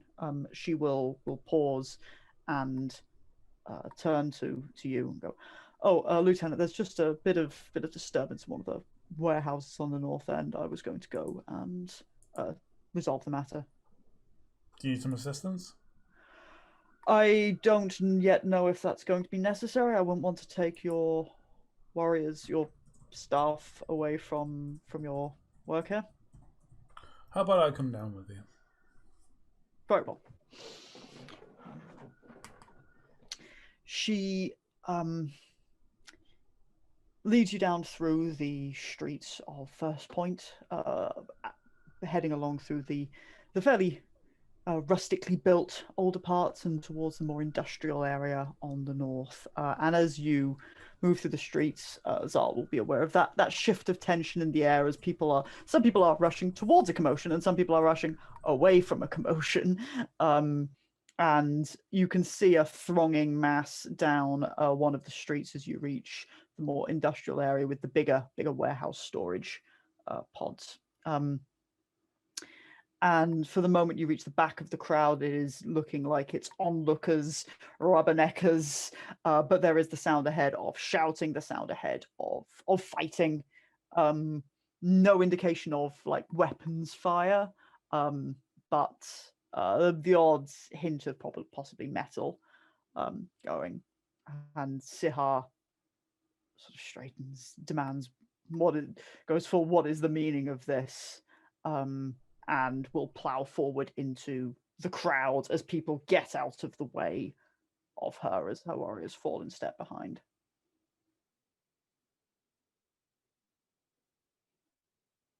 Mm-hmm. Mm-hmm. Mm-hmm. Okay. Yeah, as Zal watches in a support stance, he will follow Sihar and her warriors through the crowd and through the gap that they make. Certainly at the sight of the armored warriors, the locals get the fuck out of the way. They clear a path. Their presence does start to dispel the spell of, oh, here's something going on, in the same way that for onlookers, might when the police show up to something. They clearly have just the authority of their presence. And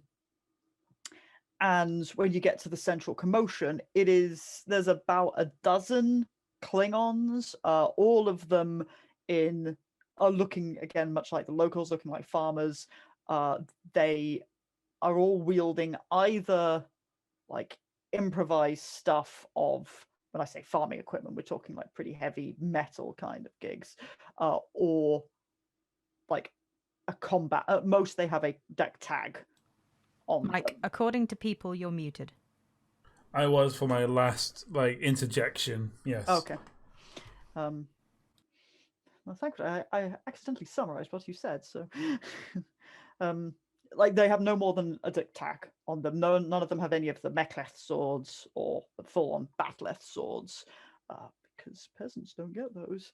And yeah, this is amongst them. It does appear as if there might be two sides, but out front of this warehouse building, which has had certainly one of its big double doors pulled open, there is a rolling scrap of 2 packs of Klingons fighting.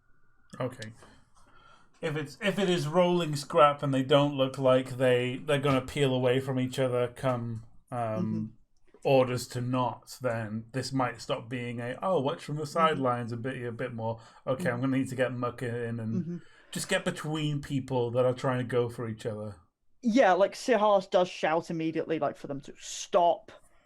It doesn't necessarily seem like people are defying her so much as she's not breaking through to them in the fight. And at an instruction, Sihar and her warriors wade in, and Zal can help.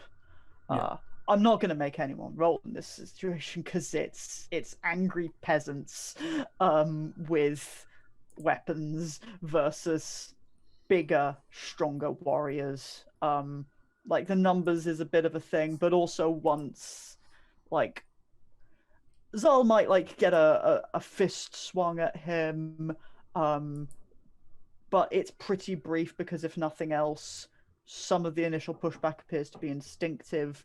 But once Klingon warriors and Sihar have their hands on people and are starting to split them up, that has a ripple knock-on effect to break up the rest of the fight. And like some people start to peg it, as is also custom. You might not think so from Klingons, but as it is. But as there's swinging of blades and the fight starts to sort of die down and be broken up, Sihar will grab one of the Klingons who was fighting a sort of when I say middle-aged, I mean the young end of middle-age. I'm not talking like nowhere near the elderly middle-age, but an older Klingon male, again, plain rough-hewn clothes of the peasantry, but she sort of grabs him, pulls him up by the scruff of his shirt.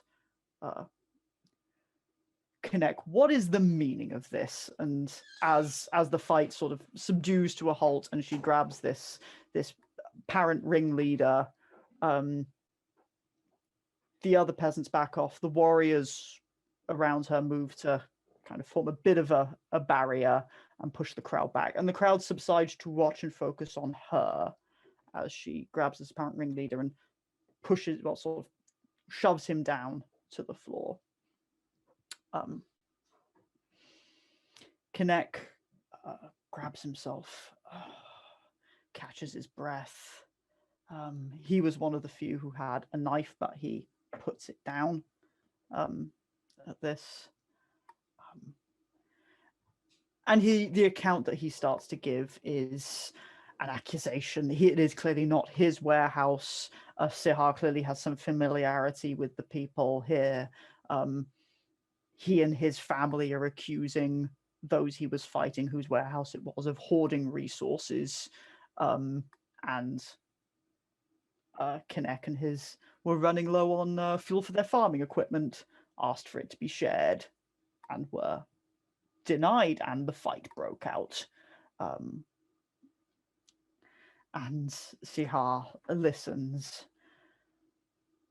At a time like this, fighting amongst yourselves is unhelpful.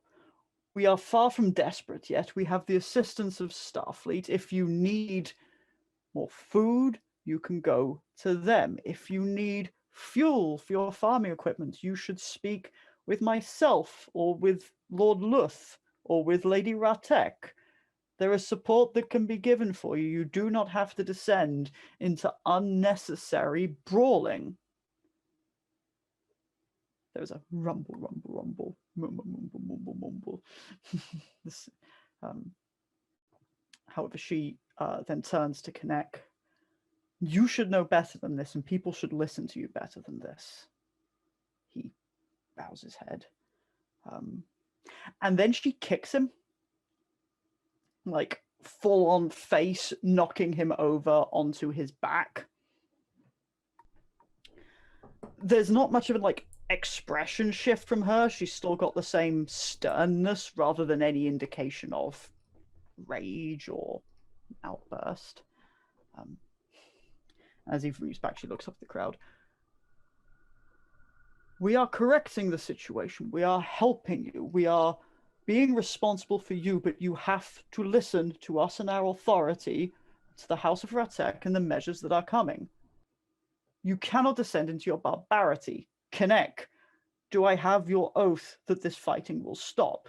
He gets up. There is blood down his face from where he's been kicked, and he kind of nods. She hauls him up and lamps him again.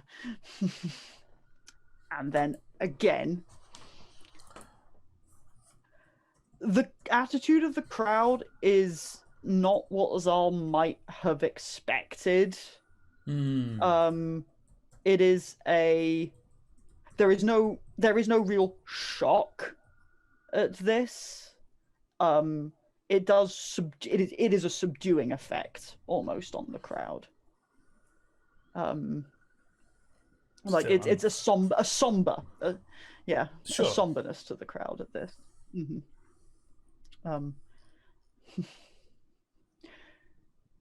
know better. Your actions are in defiance of the law of the House of Rahtekk, and there must be consequences for this. You all know that defying the law and the peace and the order of the House of Rahtekk has these consequences. She pushes him down, kicks him again, and at that, like, he's just taken several blows from from a powerful Klingon warrior, and it kind of flops onto his back, bleeding.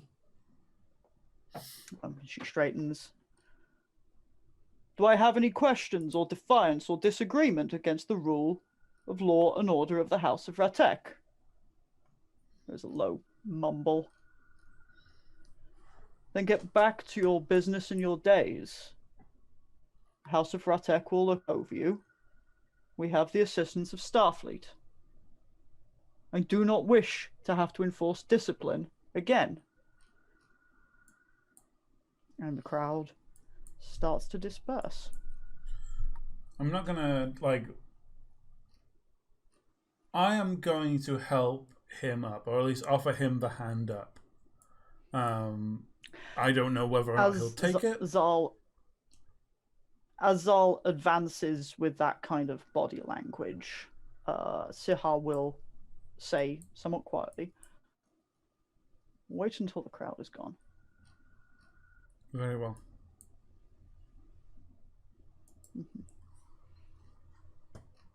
I do that.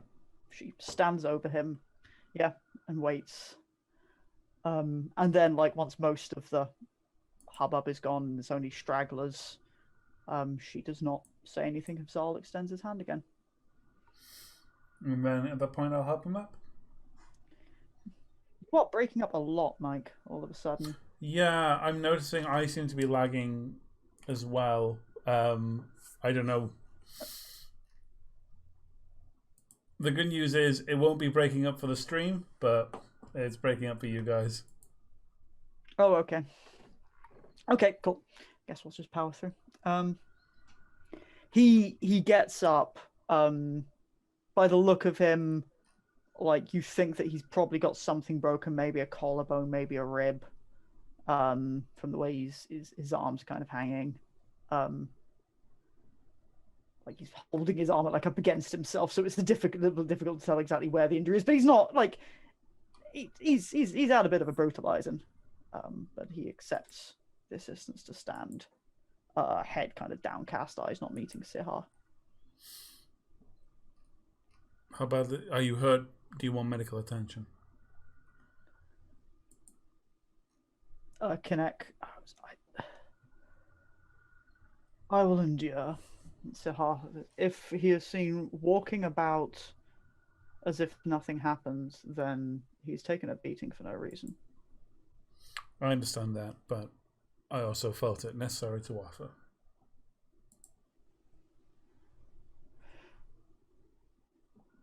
Kinect, you can go. Okay. Bows his head. He does look briefly to Zal. But if Zal doesn't... In what way? Like as if I'm going to stop him? It's like It's clearly just a quick glance of like, does Zal have anything more or anything different to say? But unless Zal, it does look like he's going to step in. Kinect will limp off. Sihar will turn to Zal. I apologize that you had to see that, Lieutenant. I understand that would not be the Starfleet way. No, and similarly, I apologize for... I tried to take that as best I could. The additional blows... Well, to be honest, even one blow would be more than Starfleet would give, but once the point where I would have anticipated the point having been made was not the point where seemingly it was made.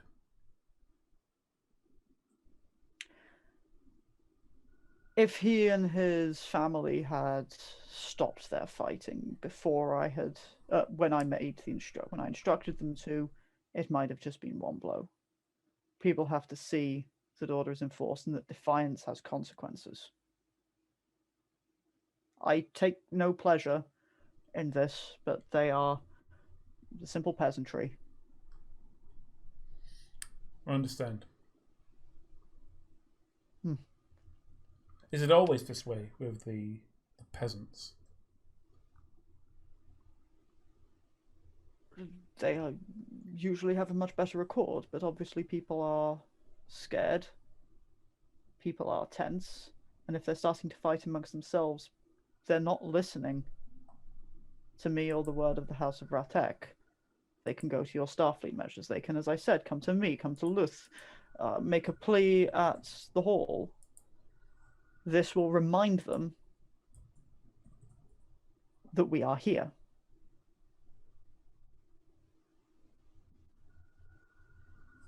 If all I had done was say words and send them on their way, no, the physical mark and the physical sign, one, it will remind Connect to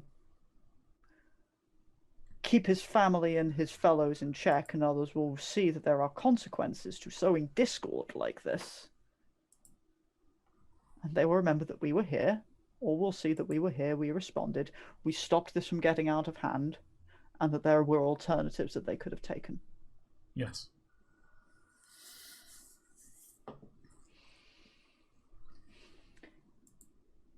Let's, in fact, if you return, I will, maybe do some more patrols, make sure that people are, that this is not a sign of further trouble.